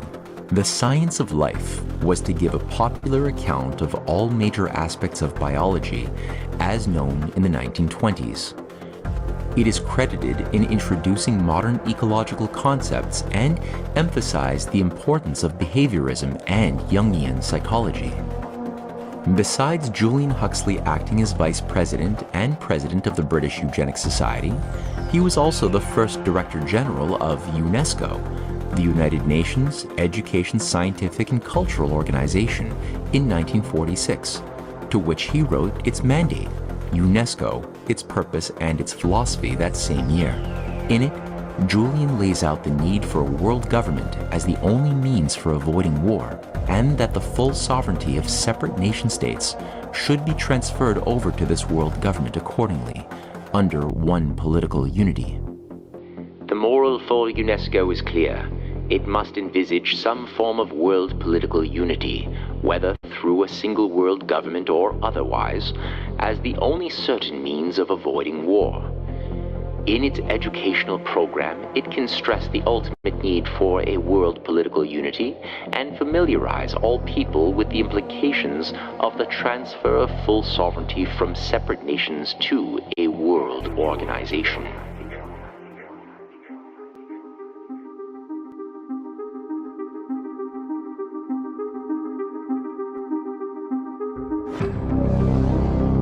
In 1931, Leo Szilard had settled in London to conduct scientific research, where he met extensively with H.G. Wells in person.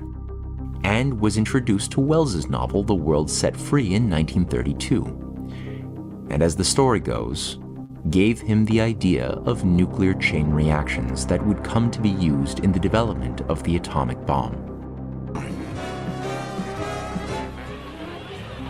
While Europe careens toward war, Americans enjoy the bright summer days in isolationist innocence. But at a summer home on Long Island, Albert Einstein was hearing about a frightening development in physics from an old friend, Leo Szilard. In a 1960 interview, he explained how the insight emerged as he thought about Rutherford and an H.G. Wells science fiction story about a nuclear war. In that war, London, Chicago, Paris, and other cities are destroyed. He puts this war into the year 1956. This is the most remarkable prediction that I ever see. And this book had a very great influence on me. While neither Wells nor Szilard supported Nazism, their disdain for democracy led them to idealize forms of government that smelled a lot like fascism, evidenced by Wells's 1932 Oxford speech, where the pacifist stated, "I am asking for liberal fascisti, for enlightened Nazis." Holy shit. In 1934, Leo Szilard met with the Committee for the Scientific Survey of Air Defense, sometimes called the Tizard Committee, named after its chair, Sir Henry Tizard, rector of Imperial College. This committee was convened by the British Air Ministry to consider new technologies that the Royal Air Force might use to defend its territory against attack by bombers. Within weeks, the Tizard Committee granted the patent for nuclear chain reactions to Leo Szilard, who was neither the first person to consider nuclear chain reactions, nor did he ever build any prototype to test his ideas in reality. For whatever reason the Tizard Committee had to give Szilard the ownership of the patents, what is known is that Szilard promptly gave them back to the Admiralty of England to be classified and controlled in Britain's secret science program rather than becoming public knowledge. Szilard said of his decision, "Knowing what a chain reaction would mean, and I knew it because I had read H.G. Wells, I did not want this patent to become public." In 1938, Leo Szilard was sent to the USA with the assigned task of persuading the most world-renowned scientist Albert Einstein that the Nazis were building a nuclear weapon and that humanity's only hope was for the USA to in turn build a nuclear weapon faster. Einstein bit the bait, and in terror of the possibilities of nuclear Armageddon, agreed to sign a letter written by Leo Szilard and delivered to President Franklin Roosevelt, who in turn authorized the creation of the Manhattan Project. The unacknowledged initiator of the Manhattan Project happened to be the same Sir Henry Tizard who had given Leo Szilard the patent rights to nuclear fission in 1934. By this time, Henry Tizard had become the chairman of the UK's Defence Research Policy Committee, chairman of the Advisory Council on Science Policy to the government, and Foreign Secretary of the British Royal Society, making him the most powerful scientist in the empire. It was during the 1940 Henry Tizard mission to Washington, D.C., that Americans received advanced secret technologies developed by British scientists, such as the magnetotron, a device that proved instrumental in the development of radar technologies. Not only that, but during this trip, Sir Henry Tizard helped teach Americans how a secret science program must function, with a highly compartmentalized network of laboratories carrying out advanced research, with no lab or sublab permitted to know what other labs were doing. Vernon Gibson, Chief Scientific Advisor for the United Kingdom's Ministry of Defense, said of the mission, "The application of significant federal resources enabled research, development, and production of military technology such as radar, proximity fuse, and ultimately the atomic bomb. so many of these technologies came with great boost from our friends in the TISIT mission, it completely changed the status of science and technology in America and the role of scientists and engineers in advising the federal government. In this new system of controls, only a small nerve center of initiates would occupy the privileged seat of power, seeing what the whole was doing at any given time. With the integration of British and American intelligence agencies, the military-industrial complex, private sector firms, and academia, the Manhattan Project created a Frankenstein monster that neither Einstein nor Roosevelt had ever dreamed of. With the control and management of complex scientific systems around pre-approved mathematicians, while scientists like Albert Einstein or Kurt Gödel were excluded, Thomas Huxley's X-Club efforts at creating a centralized management of world science began to finally take hold. It is also noteworthy that those leading scientists selected to manage the new centralized cybernetics systems known as the Manhattan Project happened to have an affinity for using the destructive power of the bomb to terrorize the world into accepting a new world order. From Leo Szilard to J. Robert Oppenheimer, those assigned to controlling positions of the compartmentalized machinery of the new project were endowed by a fanatical belief in the redemptive power of atomic bombs and also world government. Oppenheimer, who directed the most important coordinating laboratory at Los Alamos, named the first nuclear bomb the Trinity, based on the concept of the redemptive power of death expressed by Christ's crucifixion. X-Club, yeah. Sounds cool, eh? I'd like to be in the X-Club. Oppenheimer was happy with the success of the 2 nuclear bombs that wiped out millions of and on an Japanese Xbox, even congratulating General Groves after learning of its destruction. He later described the feeling of wielding the power to exterminate humanity by citing the Bhagavad Gita. I remembered the line from the Hindu scripture, the Bhagavad Gita. Vishnu is trying to persuade the prince that he should do his duty, and to impress him takes on his multi-armed form and says, "Now I am become death, the destroyer of worlds." Leo Szilard shared Oppenheimer's enthusiasm for world government as a solution to the problem of nuclear war, but was dismayed that the destructive effects of the bombing of Japan did not result in the awaited embrace of this solution. Exasperated, Szilard outlined the concept of a theoretical doomsday bomb mused over by Wells when, in 1950, he first elaborated the theoretical Cobalt-60 bomb that would threaten to burn atomic fire in the skies continuously for decades, as Wells's atomic bombs had done in the world set free, resulting in centuries of global devastation. Szilard's doomsday weapon would inspire Stanley Kubrick's Dr. Strangelove in later years.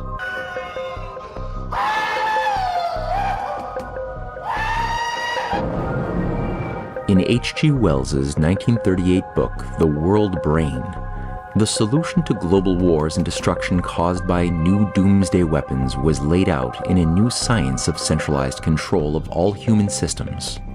Wells stated, "Thinkers of the forward-looking type whose ideas we are now considering are beginning to realize that the most hopeful line for the development of our racial intelligence lies rather in the direction of creating a new world organ for the collection, indexing, summarizing, and release of knowledge. Really strong soundtrack on this episode. Who may be dreamers today, but who hope to become very active organizers tomorrow, project a unified, if not centralized, world organ to pull the mind of the world together." Rather than aspiring to make knowledge more accessible to mankind, Wells's World Brain detailed the need to reduce the English language down to a basic English of 815 words with a limited array of definitions of terms highly controlled by an elite class of forward-looking types. This is where we're headed, people. This was 11 years before George Orwell's work of fiction titled 1984. The world brain formed the blueprint for a science of control based upon a nerve center of scientific priests that took the name of cybernetics, developed by Manhattan Project scientists Leo Szilard, Norbert Wiener, and John von Neumann during the course of World War II. This new Rockefeller-funded science emerged out of the war as the new operating system for imperial controls, giving rise to the cult of artificial intelligence, the concept of the Fourth Industrial Revolution, game theory, and of course, transhumanism. Thanks, Snoopy Bear. Good sound, not overbearing. Just as H.G. Wells' My World first Brain was released career to bookstores is across the as audio transatlantic, engineer. a war in Europe was just beginning, and a shadow of fear descended upon American citizens who listened to their radios with trepidation and concern. On October 30th, 1938, millions of these Americans heard something very different than usual when their regular news broadcast was interrupted by an announcement that an invasion had begun on American soil, with foreign vehicles slaughtering millions of soldiers and civilians with death rays. Ladies and gentlemen, this is terrific. This end of the thing is beginning to flake off. The top is beginning to rotate like a screw. The thing must be hollow. Hey, she's a-moving. Look, the darn thing's unscrewing. Keep back there. Keep back, I tell you. Hey, maybe there's men in it trying to escape. It's red hot. They'll burn to a cinder. Keep back there. Keep those idiots back.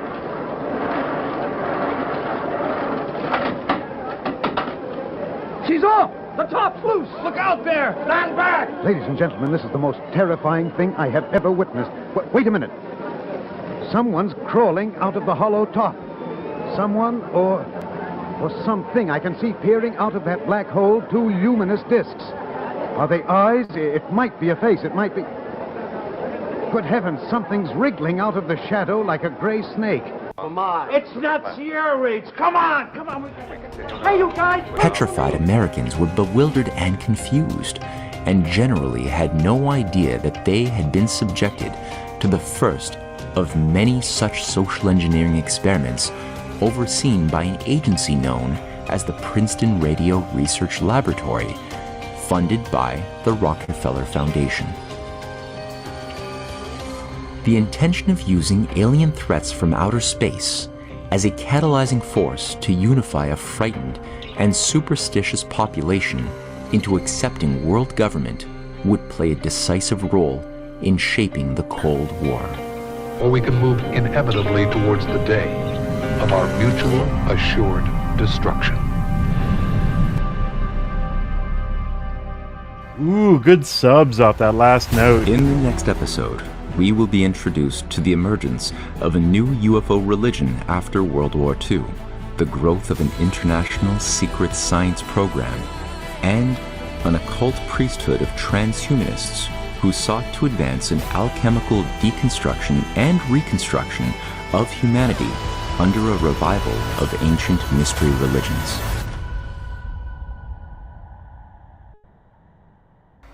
Yeah, let's get it! Check the QR code to get to Canadian Patriot. For everyone watching, I'm surprised anyone's watching at this hour. I mean, we're at, 5 a.m. Eastern? So it's a West Coast stream. I think anyone that has stuck around should be allowed to watch a rough cut of episode 3. What do you guys think? Should we do that? Or should we just wait a month until it comes out? Snoopy Bear says, love the old radio shows. Yeah, man. We were talking about Art Bell. Holy crap. Art Bell was just like his own dimension. There was nothing like that. He was the only guy like that, and he was pulling in listeners off shortwave radio. Like, the guy had a room full of analog gear, and or picking you up on analog here on shortwave. bouncing off clouds. He's got people calling in from, Europe and stuff. And then, like, they had the phone, literally phone in from a landline, a literal phone sitting on their desk, and call in and talk to him and wait in a queue to talk. It was a really fascinating show, really, really excellent, and totally part of my journey, kind of post 2000 kind of journey to truth and questions and all that stuff. Love it. I'd love for Super to become a channel that would eventually be like that. Reminded recently by that sick ass MH370 shit. Oh my god, that's blown my mind and totally taken me back to Art Bell land. In the sense that it's, literal UFO, not, I believe in aliens, gay UFO. It's actual unidentified flying objects doing crazy shit. And we're doing a stream on that very, very soon. Reward for everyone that's watching tonight. I'm going to hit this transition. And we're going to watch a file, like, this is right off my hard drive. This is not published. This is episode 3 of The Hidden Hands Behind UFOs. I hope the client doesn't get mad at me for doing this, but just don't tell them, okay?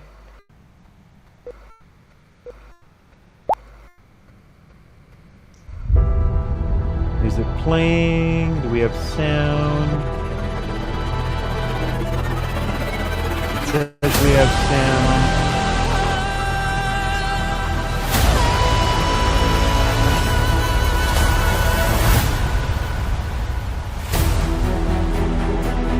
So right here, this isn't done. The opening's not done. We'll have some quotes up. In a moment, you'll see quotes coming up, but they're from the last episode. So we haven't done this far yet.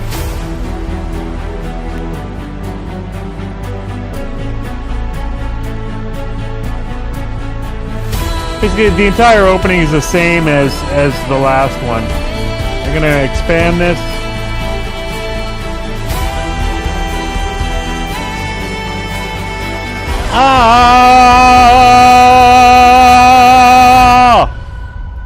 In the last episode of The Hidden Hand Behind UFOs, the foundations for a new world order was established by leading scientific managers of the decaying 19th century British Empire.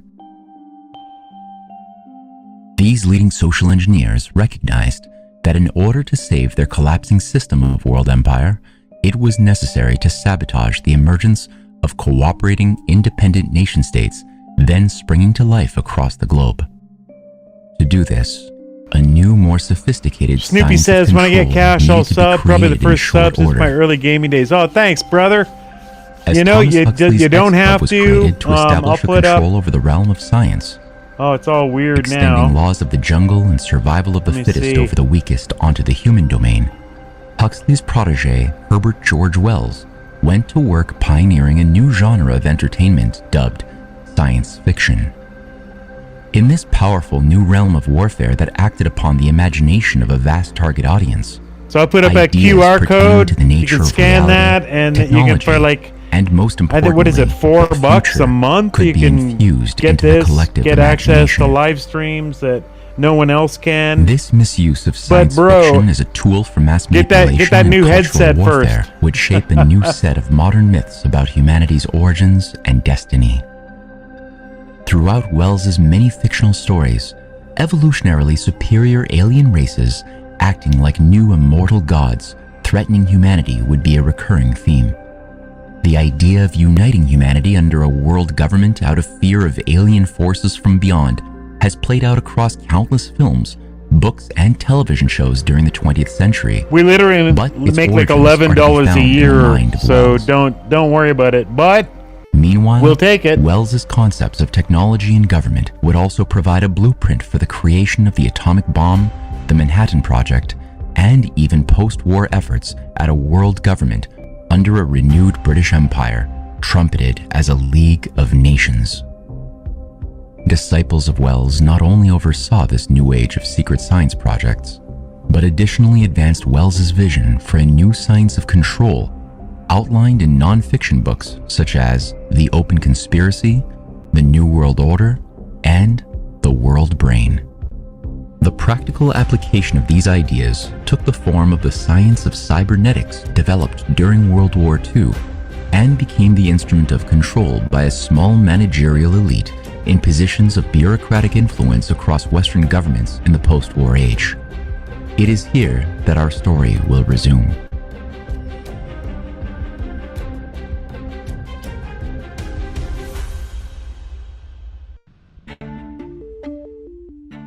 (1947) was a strange year. The Cold War had just begun. The USA-UK signals agreement that would create an organization known as the Five Eyes was launched, establishing the Anglo-American Special Relationship, and a new intelligence agency named the CIA was created after a vast purge of patriots from US intelligence.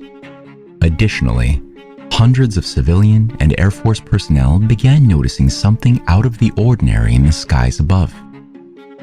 On June 24, 1947, American businessman Kenneth Arnold testified that he had witnessed 9 unidentified flying objects in the skies of Washington, setting off a flurry of similar accounts which were reported to press agencies across England and the USA.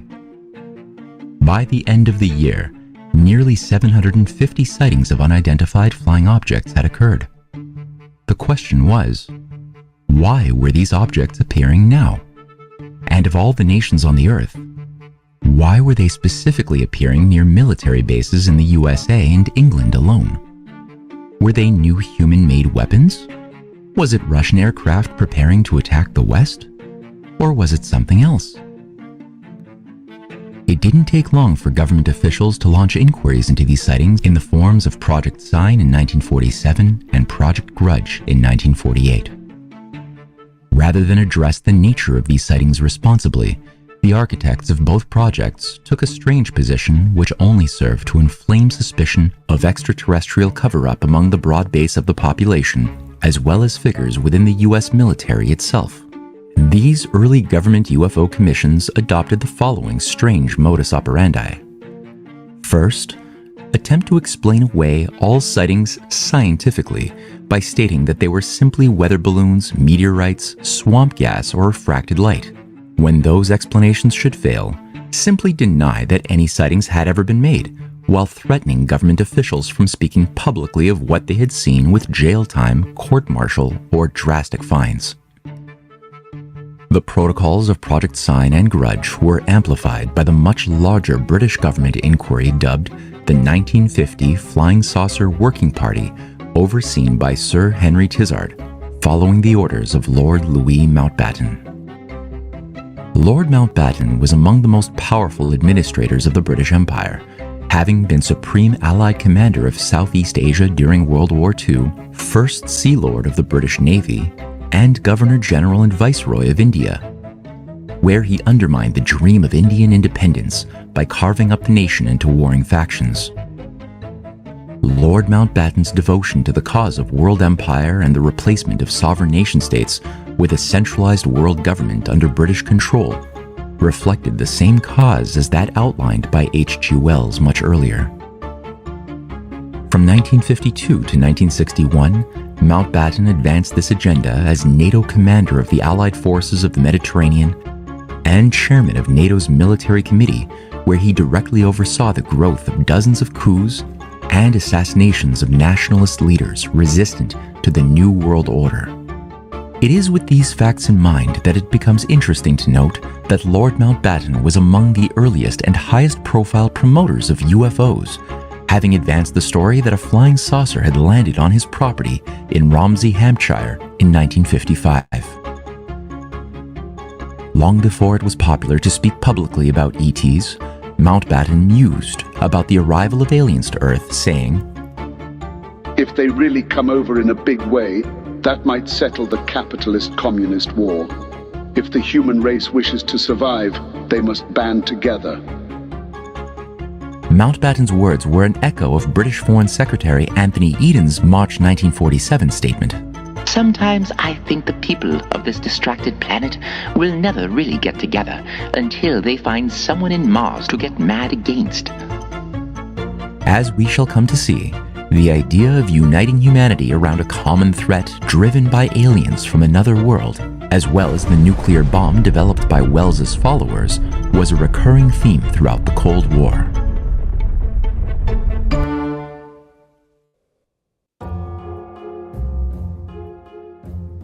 Wielding the authority of the British Empire, Mountbatten deployed Sir Henry Tizard, chief scientist for the UK's Ministry of Defence and overseer of the Manhattan Project in the USA, to create the UK Flying Saucer Working Party in 1950. The UFO Working Party had 5 members representing the elite technical intelligence branches of the Air Ministry, Admiralty, War Office, and Ministry of Defence, and ran for 8 months, investigating hundreds of sightings. The effect of the committee's inquiry and classified report to Prime Minister Winston Churchill transformed the culture of the military and created a climate of UFO intrigue throughout all branches of the US and British militaries alike. Sir Tizard's UFO Working Party interfaced closely with the CIA and directly inspired Project Blue Book in America, which ran continuously from 1952 until 1969.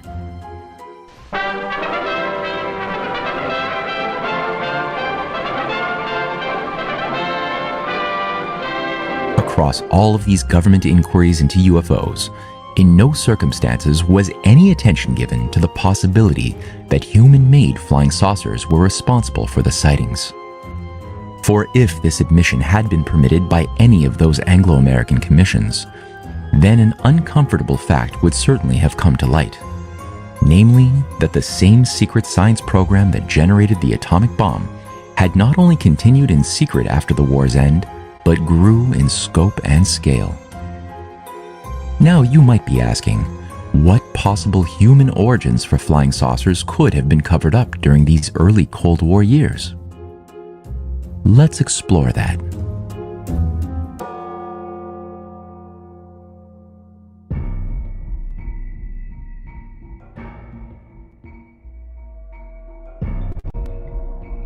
Despite the fact that much information has been suppressed to this day, it is known that as early as 1937, German aerospace engineers, working under the Nazis' Peenemünde Army Research Center, had developed a large department to explore new designs for aerial vehicles that would overcome certain limitations in conventional aviation and rocketry.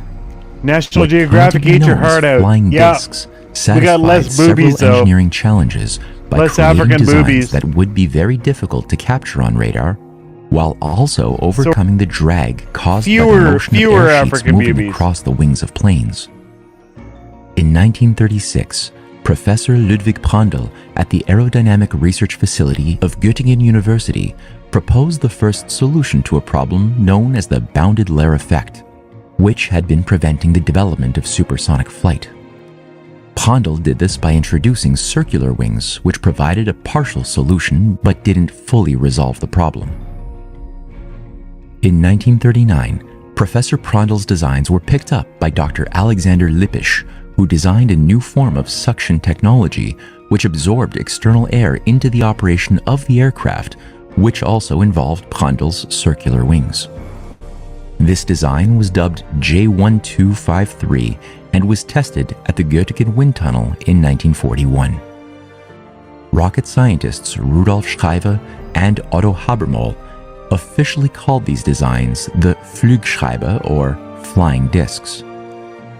So there you can see Soon, a note to my breakthroughs were made as clients. Dr. Heinrich Miethe and the brilliant Italian engineer Giuseppe Bolonzo, both experts in fluid dynamics, began designing rotating circular aircraft that would allow for high degrees of maneuverability, speed, and the utilization of hypergolic fuels. I'll send developed by notes to the Germany clients, during the war. sometimes baked right These into were the fuels video, made up just of to make liquid, sure, powder, dust, because or they're gas important substances questions. that combusted upon combination.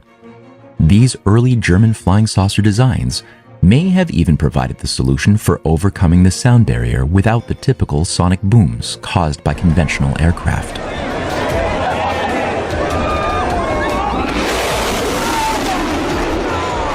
One prominent member of the Peenemünde team was the Austrian scientist Victor Schauberger. Victor Schauberger, whose innovative designs for implosion flying technology, utilizing water currents and electromagnetism to generate flying machines, played an important role within Peenemünde. Soon, Schauberger found himself, like so many other German scientists, absorbed into America's secret post-war science program through such operations as Project Paperclip. By 1952, Schauberger had found himself involved with Canada's Avro Aero program, which sought his designs for supersonic nuclear missile delivery aircraft. As the story goes, when he discovered that his work would only be used for military purposes, Victor Schauberger pushed back and, over the course of several months, saw his patents stolen as he returned to Austria, only to die a few days later. Schauberger's grandson described the injustice that beset the great scientist, saying, In the end, my grandfather signed a contract in which he transferred the rights to all his ideas, all his patents and thoughts to an American consortium, just so that he could fly back home again. And as you know, 5 days later, after he was back home, he died. After many of Peenemunde's scientists were absorbed into the Anglo-American secret science apparatus after World War II, their designs disappeared and cutting-edge innovations fell under the veil of secrecy. Despite the secrecy, important evidence into the continuation of flying saucer designs after 1945 can be gleaned by such declassified programs as the American Silverbug Project and Avro Aero's Project 1794.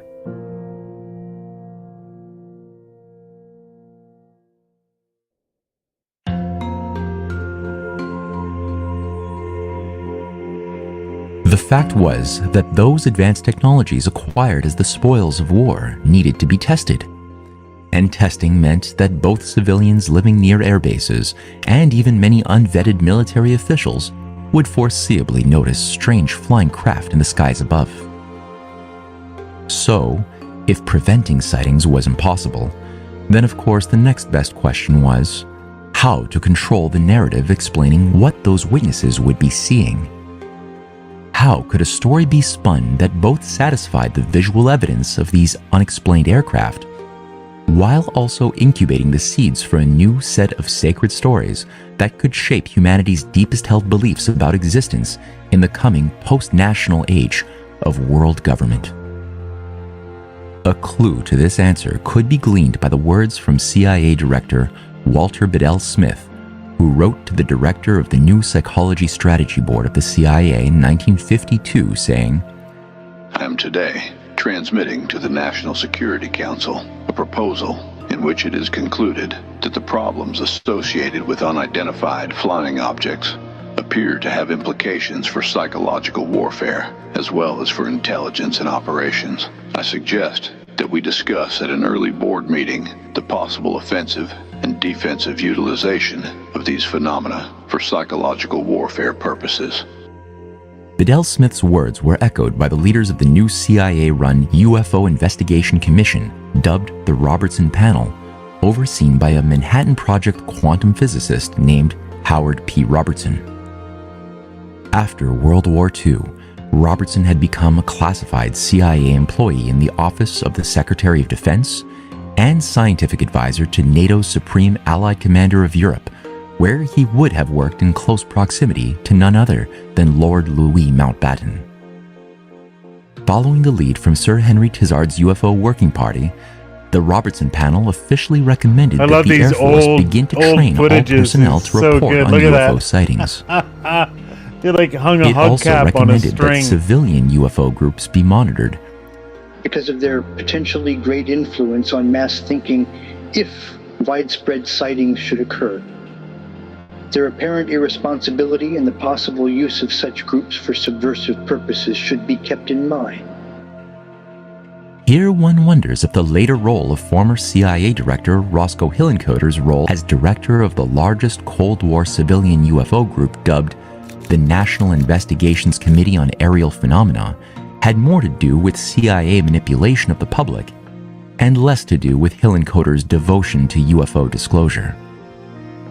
Snoopy, yes, they killed the In arrow. the Robertson panel's That's a final whole report, movie unto itself. It was noted that a discovery of extraterrestrial artifacts would be of immediate and great concern to not only the USA, but all countries. Nothing like a common threat to unite peoples. Indeed. Again, the theme laid out by H.G. Wells, Lord Mountbatten, and Sir Tizard of humanity united around the fear of alien invaders raised its ugly head once more.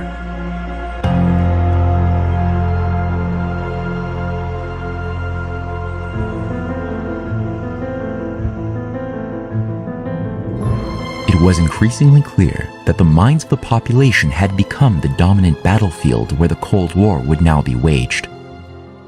It was a full-spectrum war that involved the promotion of drastically conflicting narratives by Western intelligence agencies in order to create an atmosphere of confusion, doubt, and speculation. Within such an atmosphere of chaos, a gullible and fear-driven new consumerist population would easily be distracted from the reality of the shadow government taking over their nations.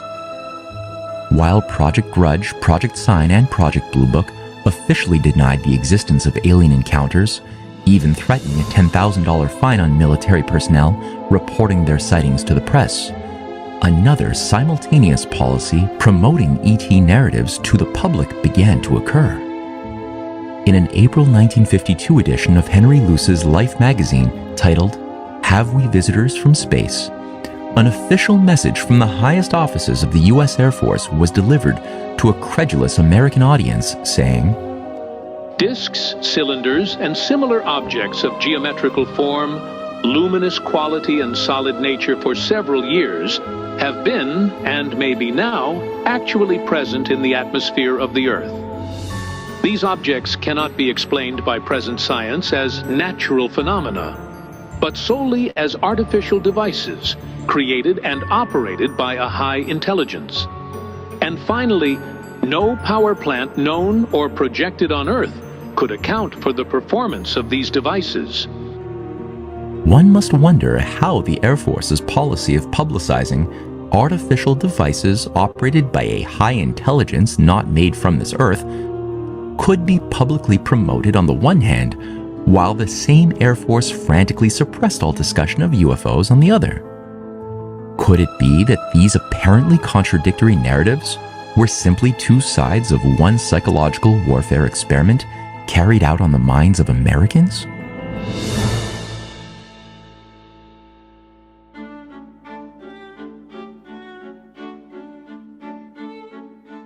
It is here that the role of media mogul Henry Luce, owner of Time, Life, and Fortune magazines, becomes extremely interesting.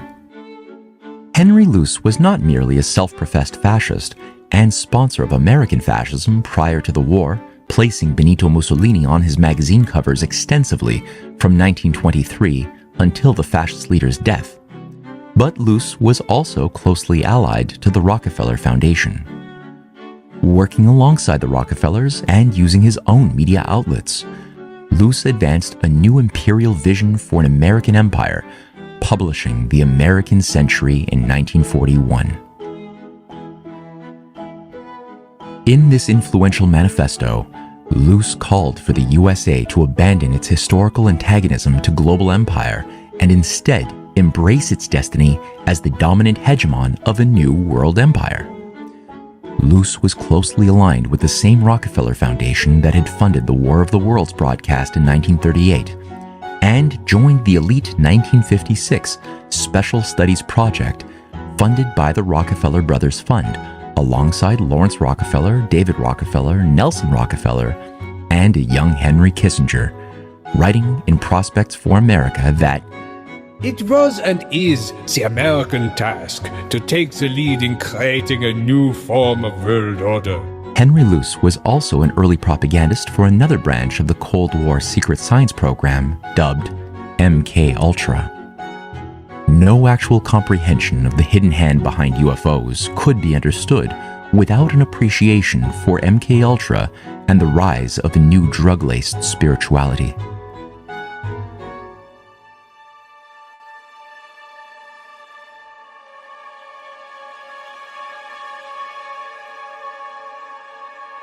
MK Ultra was a vast, secret science program which was revealed publicly during the Church Committee hearings of 1975. Between 1953 and 1973, MK Ultra involved a vast complex of thousands of projects and sub-projects that developed a wide array of psychoactive drugs, hypnosis, trauma-based mind control, techniques of sexual abuse, sensory deprivation, electroshock therapy, and psychological torture more broadly. These horrific experiments, carried out on millions of civilians, involved the application of psychiatric theories premised on a mixture of Sigmund Freud, Pavlov, the founder of behaviorism, and Carl Jung. Just as the British Empire's leading scientist, Sir Henry Tizard, oversaw the Manhattan Project during the 1940 Tizard Commission to Washington, and just as the same Sir Henry Tizard oversaw the largest government inquiry into UFOs with his 1950 Flying Saucer Working Party, we shouldn't be surprised to again find Sir Tizard hard at work here too as the initiator of MK Ultra. In her book The Shock Doctrine, Naomi Klein writes of a high-level meeting in Montreal, Canada, overseen by Sir Tizard in 1951. One of the most controversial meetings Henry Tizard had to attend in his capacity as chair of the National Research Commission would only emerge many years later with the declassification of CIA documents, namely a meeting on June 1st, 1951 at the Ritz-Carlton Hotel in Montreal, Canada, between Tizard Omonsolant, chairman of Defense Research and Development Canada, and representatives of the CIA to discuss brainwashing. This Ritz-Carlton meeting on brainwashing would lay the seeds for MK Ultra, which innovated new uses for LSD, psilocybin, and DMT with the intention of breaking down a human mind into a blank slate through depatterning in order to then reconstruct those broken minds from scratch.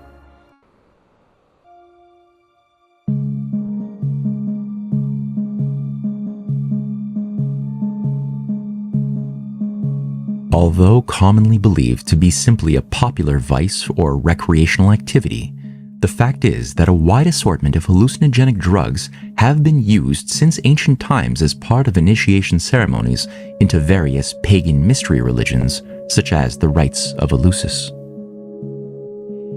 In World War II, the Swiss chemist Dr. Albert Hofmann found himself working on strains of ergot, a fungus that grows on wheat which he found contained strong hallucinogenic properties. Dr. Hofmann extracted a substance called lysergic acid dithylamide from this ergot in 1943, which became known far and wide as LSD-25. Throughout the Cold War, Hofmann's LSD-25 continued to be developed by MI6 and the CIA and tested on millions of unsuspecting human guinea pigs across the military, schools, and psychiatric hospitals of America, Canada, and England. In 1974, Dr. Hofmann wrote a book dubbed The Road to Eleusis, alongside former J.P. Morgan Vice President Gordon Wasson, which posited that this hallucinogenic substance had been known to the priests of the ancient mystery religions, which used a myriad of psychoactive drugs from opium to mushrooms and ergot to induce altered states during initiation ceremonies. It was the view of the authors of The Road to Eleusis that the time had come to revive these ancient practices in the modern age. It is here again that we find Henry Luce as pioneer of MK Ultra propaganda, with his Life magazine being the first major press agency to promote the notion that psychedelic mushrooms were a gateway to a new spiritual liberation. This was accomplished through the 1957 publication of J.P. Morgan Vice President R. Gordon Wasson's article, Seeking the Magic Mushroom, documenting the banker's CIA-sponsored 1955 hallucinogenic pilgrimage to Mexico. Wasson's highly publicized report in Life magazine and nationwide speaking tour to hundreds of universities served as a guidebook for millions of young beatniks and hippies who would follow his footsteps into their own drug-induced initiation ceremonies in the coming decades. These countless young admirers of Wasson would learn to shed their outdated beliefs in nationalism, family traditions, morality, and God in favor of a radically new, sexualized, drug-laced spirituality. Apparently, the only people over 30 whom the burgeoning New Age movement were expected to trust were those old people giving away free drugs. One of those early disciples of Wasson was a man named Terence McKenna, who throughout the 1980s and 1990s did the most to promote psilocybins through his Green Earth Foundation, which found vast patronage from none other than Lawrence Rockefeller.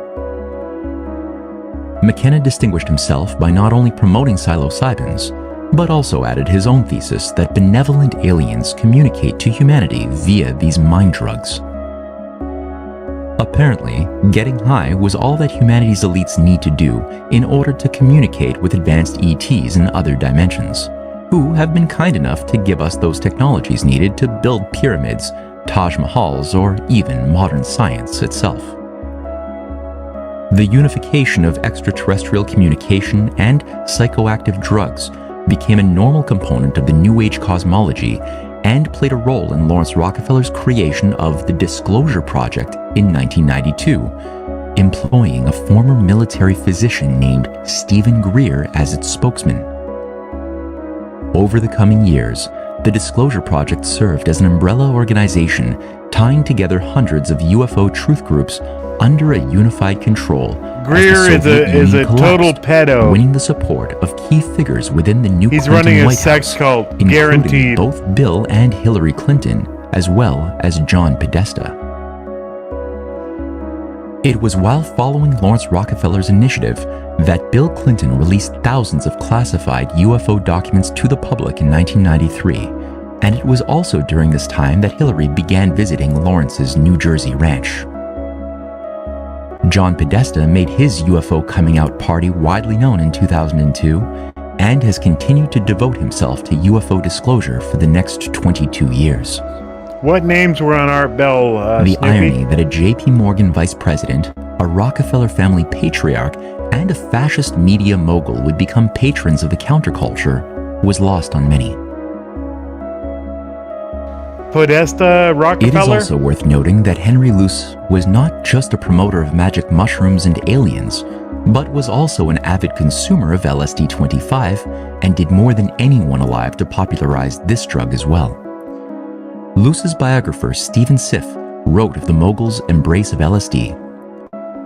Time and Life were fascinated by LSD. Terence McKenna, Henry Luce's yeah. magazines discovered LSD in 1954 and remained enthusiastic even as the drug was becoming popular with recreational users, frequently Yes, discussing the Terence experience in Podesta. an explicitly biblical framework. Scare stories were balanced with endorsements Pizzagate of LSD was by real. professors, businessmen, Hashtag and celebrities, Pizzagate was real. and some articles even read like advertisements. Many people have come to believe that the drug culture of the 1960s happened despite the CIA or Wall Street tycoons. But the facts show that it was the CIA and military intelligence that developed those drugs which users have come to see as their spiritual liberation. Additionally, by promoting drugs as a key to mental health, personal liberation, and even religious experiences, Henry Luce and Gordon Wasson were acting Yeah, there's entirely some as errors agents in of the CIA voiceover. That's and my MK fault. Ultra. This is a rough version.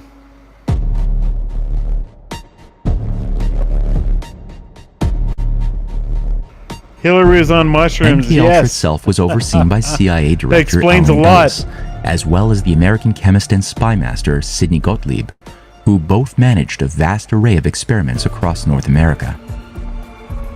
In the CIA's Harvard Psilocybin Project, founded in 1958, a devoted disciple of both Dulles and Carl Jung, named Dr. Henry Murray, used talented young students as test cases with a star guinea pig named Theodore Kaczynski coming out of the experience with a strange desire to murder anyone who promoted industrial civilization. After sending out murderous letter bombs across America, Kaczynski won infamy and even a vast cult following as the Unabomber. Other controllers of the Harvard Psilocybin Project included one Richard Alpert, later known as Ram Dass, Aldous Huxley, and a certain LSD-loving psychiatry teacher named Timothy Leary.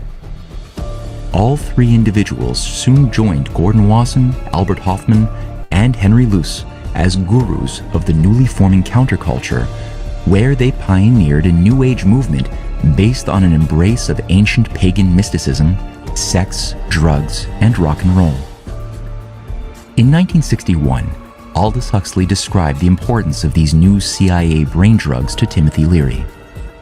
These brain drugs, mass-produced in the laboratories, will bring about vast changes in society.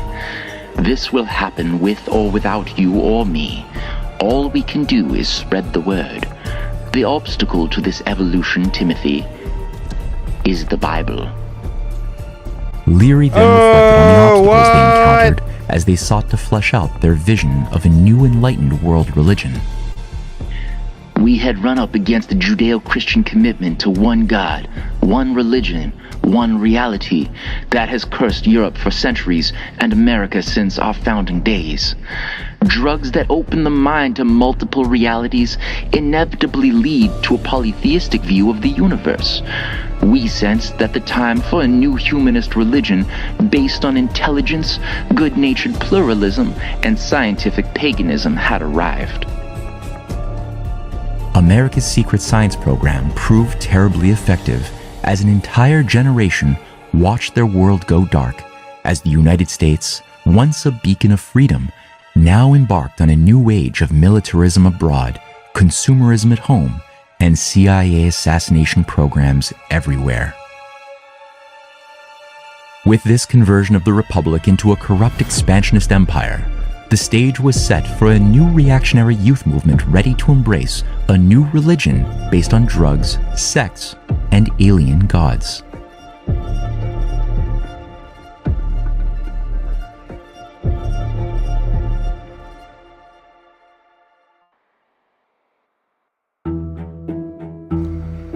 And that blood dope, what's it called? Yeah, the baby blood. Yeah, totally. Not all scientists who work within the corridors of America's secret science program could be accused of being complicit in this dystopic agenda, however.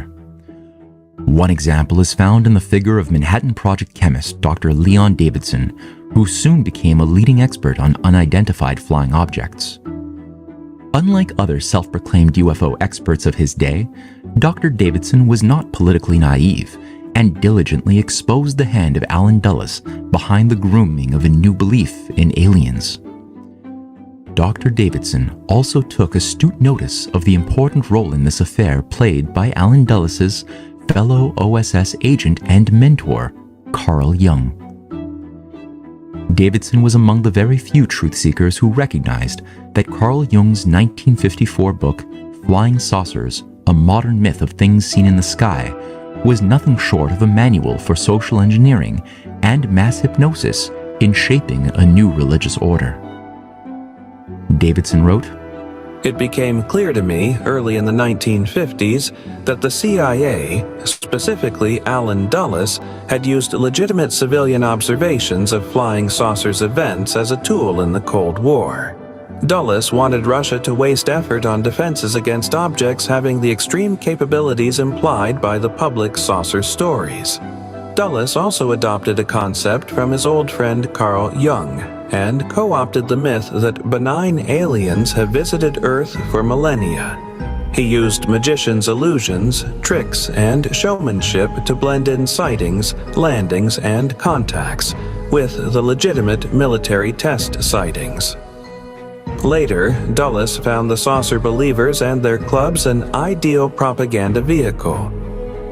It should be recalled that Carl Jung saw himself as a modern sorcerer who believed it his destiny to overthrow Christianity by restoring a Dionysian Gnostic paganism.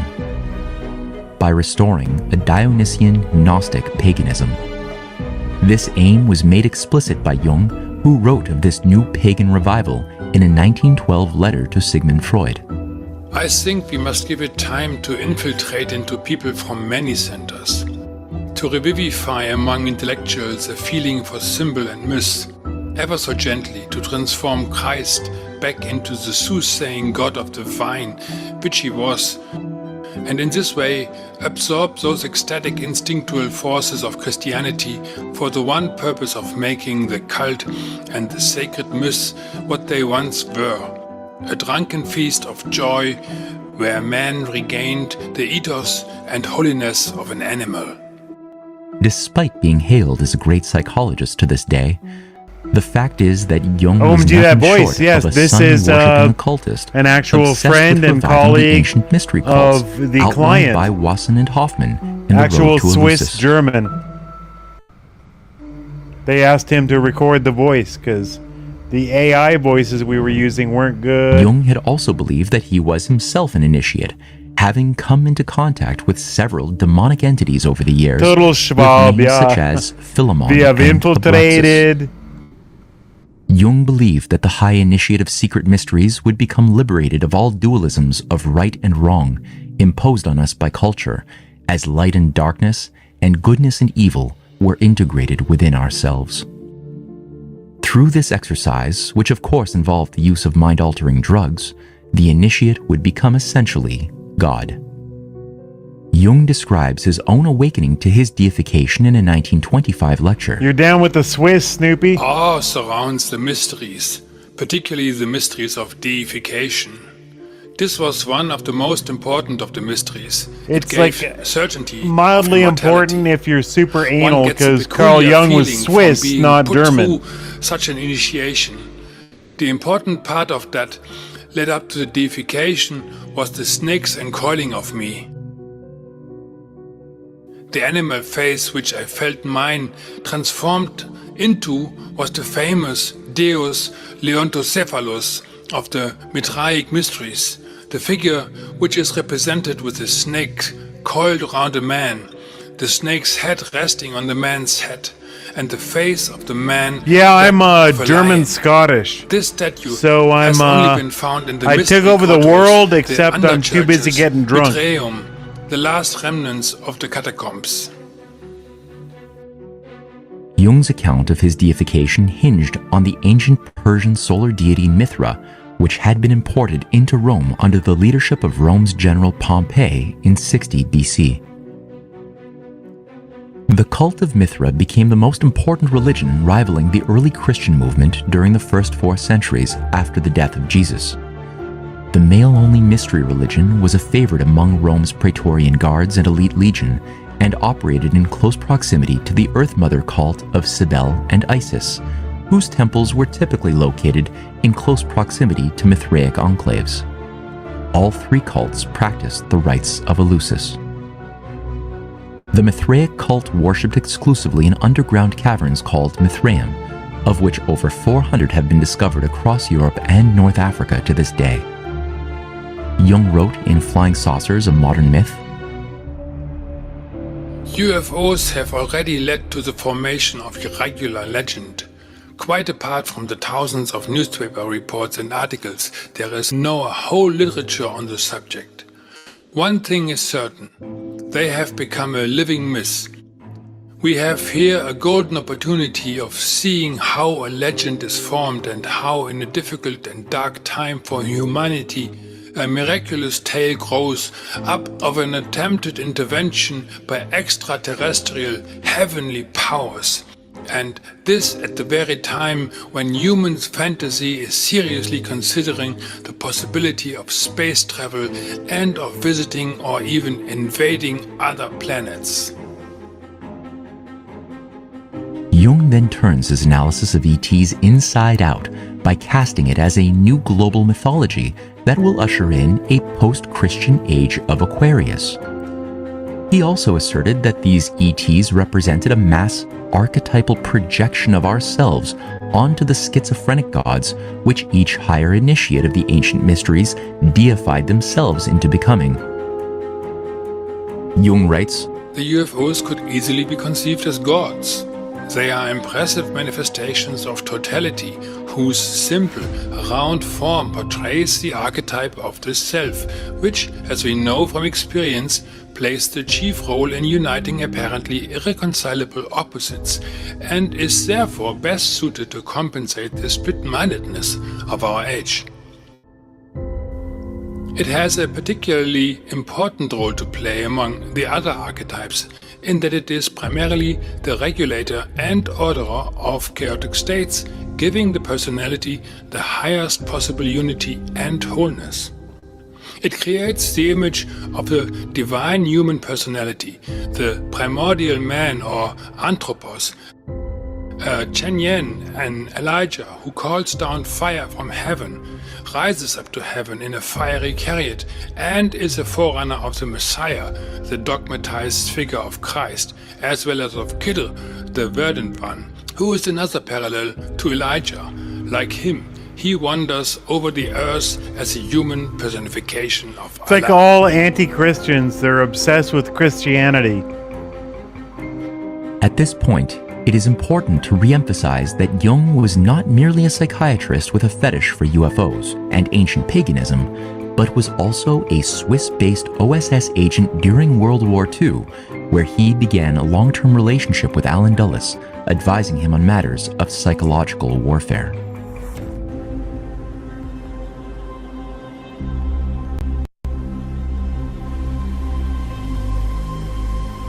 Dr. Leon Davidson recognized the mass hypnotic trickery deployed by the new sorcerers of the CIA, then building up the edifice of a new sacred lore for humanity, when he exposed the sleight of hand known as radar spoofing in his 1959 essay, CIA plus ECM equals UFOs, How to Cause a Radar Sighting, where he wrote, I contend that since 1951, the CIA has caused or sponsored saucer sightings for its own purposes.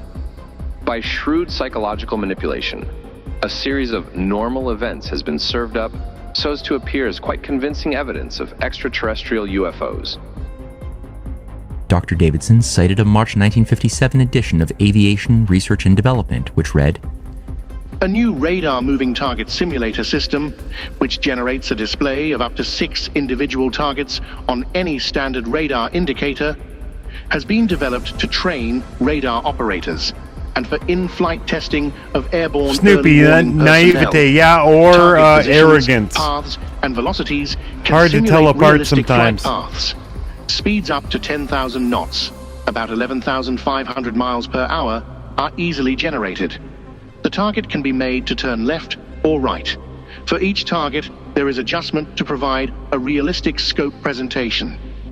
In the 1960s, the CIA took radar deception to new levels under Project Palladium, redefining the art of projecting phantom aircraft on radar. Over the last several decades, digital radio frequency units have been widely used by the US Navy and Air Force, and proposals were made to use them to send false signals to Libya in the 1980s as part of a plan to overthrow President Gaddafi under a CIA program dubbed Vector. Project Vector proposed that the USA send false signals to Libyan radar systems that would cause sufficient internal confusion within Libya's military. Under the veil of this confusion, a regime change could be effected. When these plans were leaked to the press in 1986, the operation was abandoned. But the strategy was picked up yet again when Tehran's air defenses began picking up ghost aircraft on their radar in 2004, which was part of Dick Cheney's efforts to conduct regime change on Iran. You feeling that Gaddafi shit, Snoopy? There is ample reason to believe that this technology was used on Iran again in January of 2020, when Iranian radar operators detected an incoming missile which their air defenses shot down, only to realize in horror that what was destroyed was not a rocket, but a civilian airplane. Fuck.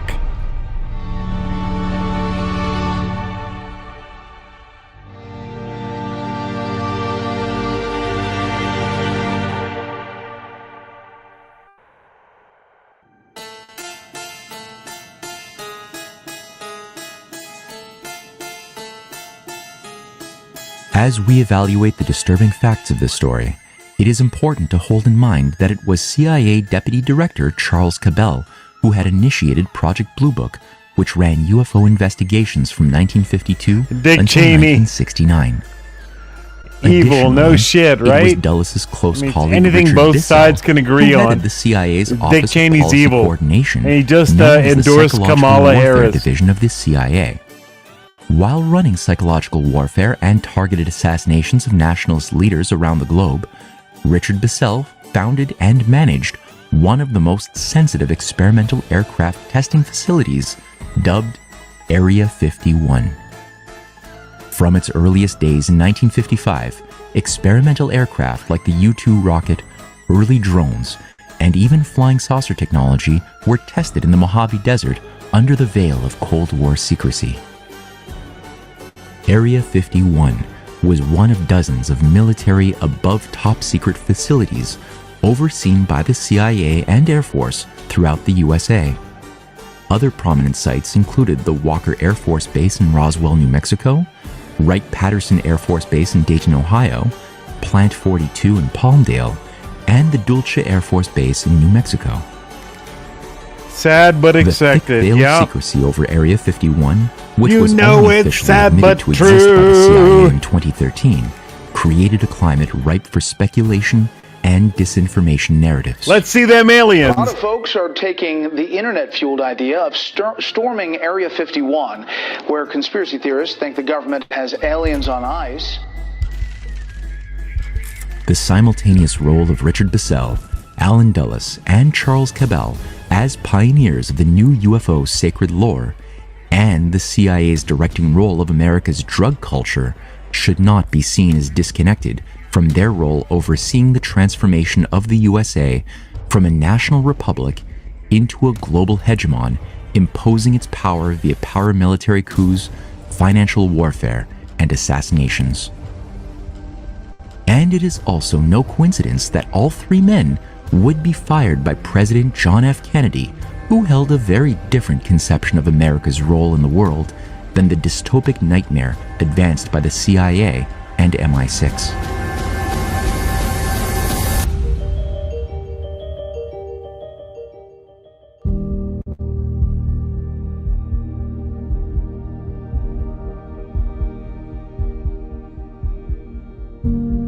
When President Kennedy discovered the scope of the CIA's renegade operations to enmesh the USA into a war with Vietnam, Cuba, and the Soviet Union, he reacted with a force of moral courage which Dulles did not believe possible.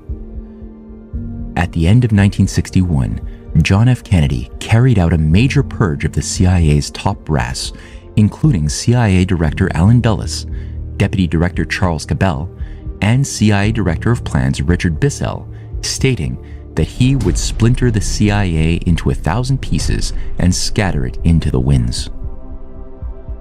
On October 11, 1963, President Kennedy passed National Security Action Memorandum 263 to begin a phased withdrawal of U.S. troops from the new war in Vietnam, which Dulles' CIA had prepared for years. On September 20th, 1963, President Kennedy delivered a groundbreaking speech to the United Nations calling for an end to the Cold War by introducing a new paradigm of cooperation through cutting-edge technologies developed in the space program as a basis for friendship between Russians and Americans. Finally, in a field where the United States and the Soviet Union have a special capacity in the field of space, there is room for new cooperation, for further joint efforts in the regulation and exploration of space. Yes, brother. I include among these possibilities a joint expedition to the moon. Space offers no problems of sovereignty. By resolution of this assembly, the members of the United Nations have forsworn any claim to territorial rights in outer space or on celestial bodies, and declared that international law and the United Nations Charter will apply. Why, therefore, should man's first flight to the moon be a matter of national competition? Why should the United States and the Soviet Union, in preparing for such expeditions, become involved in immense duplications of research, construction, and expenditure?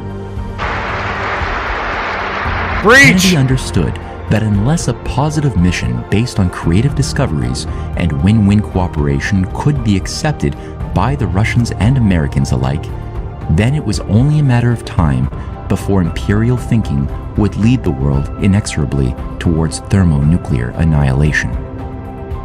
Unfortunately, only 4 weeks after Kennedy's offer for US-Russian space cooperation and 3 weeks after calling for ending the war in Vietnam, the president was murdered. With Kennedy's murder, followed by his brother's murder only 5 years later, the takeover of the USA proceeded much more aggressively.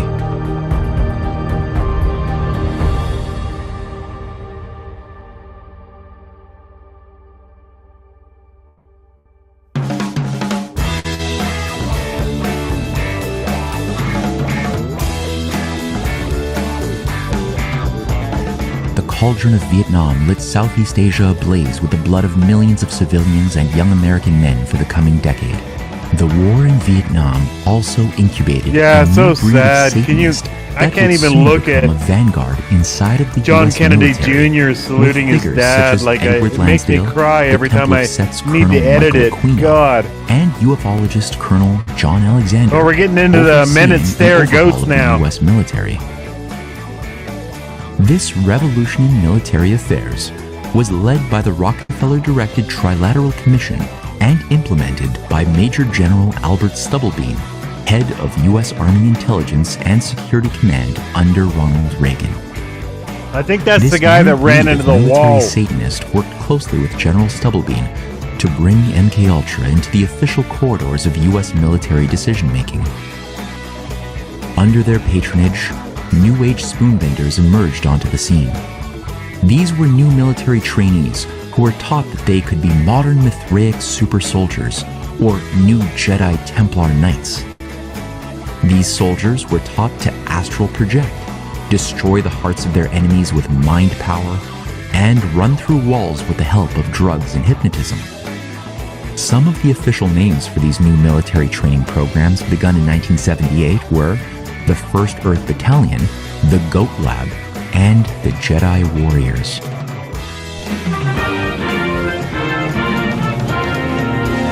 Dr. Aquino, the High Priest of the Church of Set, Temple of Set. One of the most important manifestos guiding this new military doctrine was co-written by Colonel Michael Aquino, the former lieutenant of Anton LaVey's Church of Satan, who created his own satanic church dubbed the Temple of Set after returning from Vietnam. The document in question was dubbed Mind War and called for a total war on the minds of the populations of the globe, both enemy and friendly alike, using next-generation technologies and psychiatric techniques. Aquino writes, Mind War must be strategic in emphasis, with tactical applications playing a reinforcing, supplementary role. In its strategic context, Mind War must reach out to friends, enemies, and neutrals alike across the globe. State-of-the-art developments in satellite communication, video recording techniques, and laser and optical transmission of broadcasts make possible a penetration of the minds of the world, such as would have been inconceivable just a few years ago. Like the sword Excalibur, we have but to reach out and seize this tool, and it can transform the world for us if we have the courage and the integrity to enhance civilization with it. If we do not accept Excalibur, then we relinquish our ability to inspire foreign cultures with our morality. If they can then desire moralities unsatisfactory to us, we have no choice but to fight them on a more brutish level. While this transformation of the U.S. military was unfolding and America's soul was slipping away, another of Lawrence Rockefeller's sponsored projects was bringing the new UFO religion into reality via the Stargate Project at the Stanford Research Thanks, Institute. Obama. The Stargate Project attempted to create a scientific facade for paranormal activity, telepathy, and telekinesis using thousands of human guinea pigs, and later fed into the revolution in military affairs, which ushered in the war against terrorism, starting with Desert Storm in Iraq, 9/11, and forever wars in the Middle East since 2001. This Rockefeller-funded program was staffed by several UFO-promoting scientists affiliated with U.S. military intelligence with names such as Harold Puthoff, Ingo Swann, Jacques Vallée, and of course the shadowy figure J. Allen Hynek.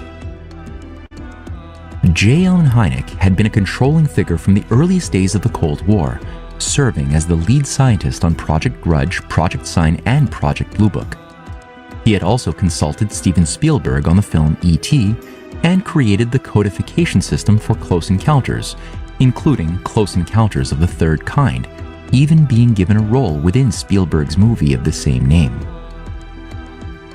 Hynek also delivered speeches to the United Nations, calling for a worldwide agency and world database under a supranational control to monitor UFO sightings in preparation for a full disclosure of ET government collusion.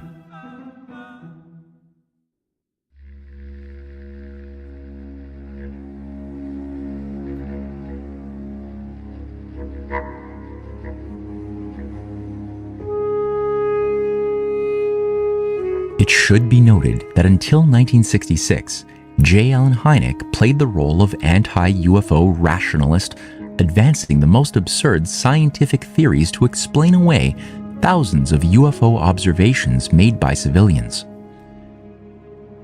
After 1966, however, something strange occurred as Hynek came out of the closet and became the world's loudest evangelist of UFO encounters and worked with his student Jacques Vallée to advance the interdimensional ET hypothesis by 1969, as outlined in Vallée's book, Passport to Magonia.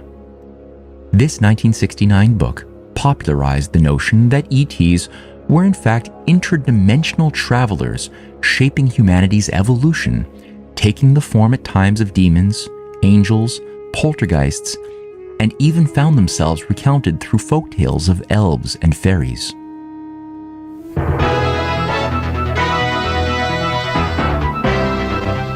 Welcome back to On the Record. Dr. Jacques Vallée is an astrophysicist who provided the inspiration for the character of the French scientist in the film Close Encounters of the Third Kind. In a recent interview, Jacques Vallée, who had been a friend of the Church of Satan's Anton LaVey, described the secretive Rosicrucian order of which both he and J. Allen Hynek were members. Dr. Vallée, how did you become interested in the Order of the Rose Cross? And what value did it have in your growth and development? As a young student, I must have been 18 or 19 when I first became interested. I was really looking for information about traditions, and I became aware of the fact that science didn't just come out of the imagination of a few people, that there was a tradition of research that went very far back, and that at some period in history had been actually underground. I was looking for information about that. That's what led me to the Rosicrucian tradition.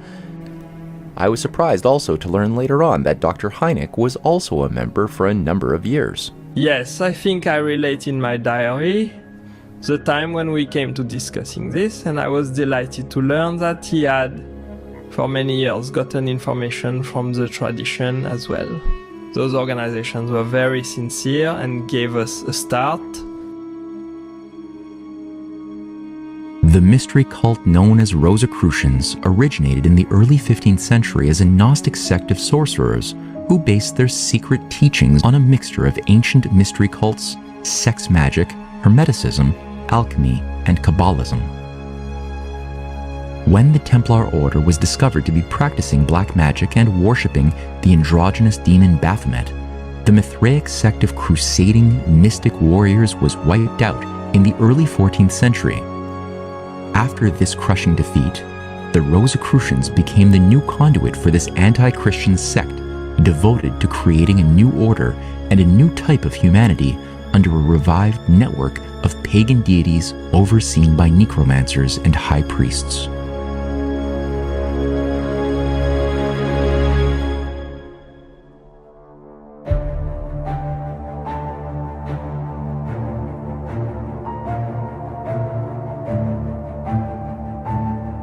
These new high priests would soon bring online a new UFO disclosure project called the National Institute for Discovery Science, funded by American billionaire Robert Bigelow and headquartered at a new occult command center named Skinwalker Ranch in Ballard, Utah. the National Institute for Discovery Science would work closely with Lawrence Rockefeller's Disclosure Project, bankrolling UFO disclosure literature, conferences, and even sponsoring Senate House Leader Harry Reid, who passed legislation creating the Pentagon's Advanced Aviation Threat Identification Program in 2007. This agency oversaw the creation of Tom DeLonge's To the Stars Academy in 2014 and did much to launch congressional hearings on UFOs, featuring testimonials from such military intelligence assets as David Grush and Luis Elizondo. Leading figures within the American deep state could be found advising this new civilian UFO disclosure agency, including a former CIA Director of Operations, a former Deputy Assistant Secretary for Defense Intelligence, a former Director of Information for White House Technology, and a former the chief words of on the CIA's screen asking my client to send me counter-biological names program. if we're going to put the names Throughout up. the Cold War, the mythology of extraterrestrial gods, both seeding and overseeing humanity's evolution across millennia, would be cultivated by the modern sorcerers of the CIA, following the template laid out by H.G. Wells and Carl Jung.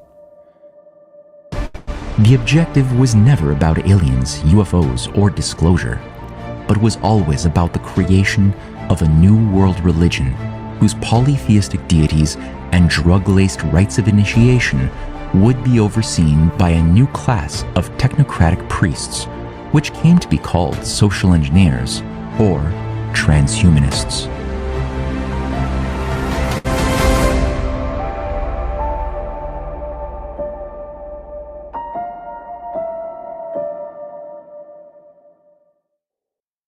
I want to work on that ending. It's not quite ending the In way our I next wanted. episode, we will explore this takeover of Western culture in further detail with a look at the role of UFO cults, theosophy, and the continued crafting of a new world religion.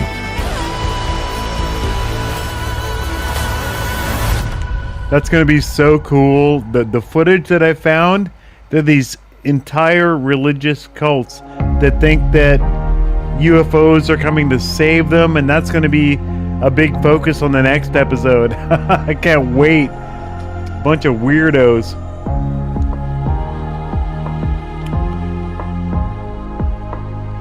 All right, guys. Well, I think we did really, really good. Like, it's what is it? 6:30 in the morning Eastern time.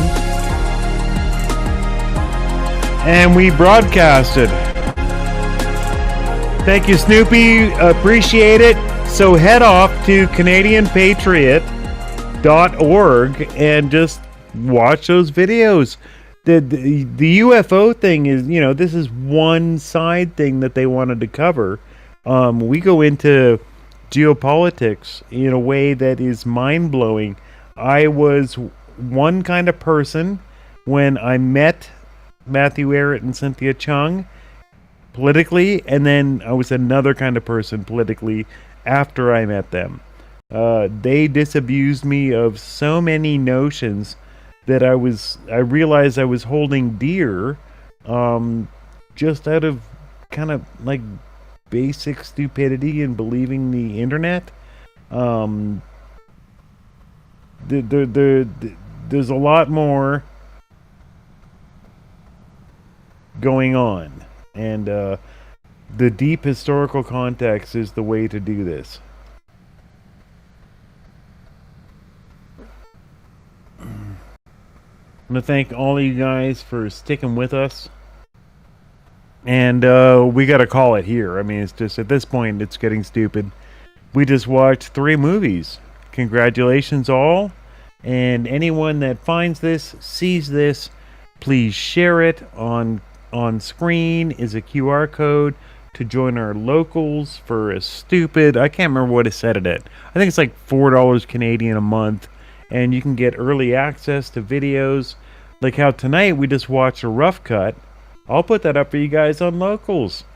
Let's go. Let's get something going. In the meantime, let's spread it. I'm going to take you out with our cover version video of War Pigs. we will continue to support Ukraine becoming a NATO member. Generals gathered in their masses, just like witches in black masses. Evil minds at blood destruction, sorcerer of death's destruction. We will stand up every day and every way in favor of the export that the Ukrainian government has asked for. Today I'm announcing more military assistance.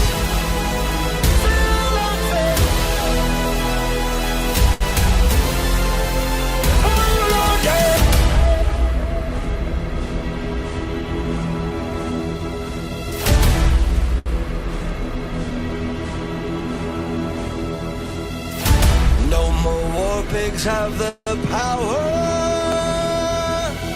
Hand of God has struck the hour. Day of judgment, God is calling.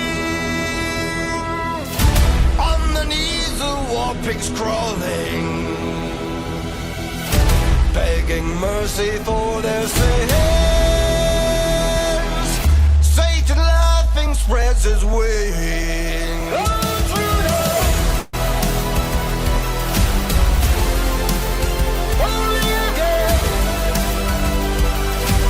Our role right from the outset of the Ukraine war should have been that of a peacemaker. I want you to be the super spreaders of truth.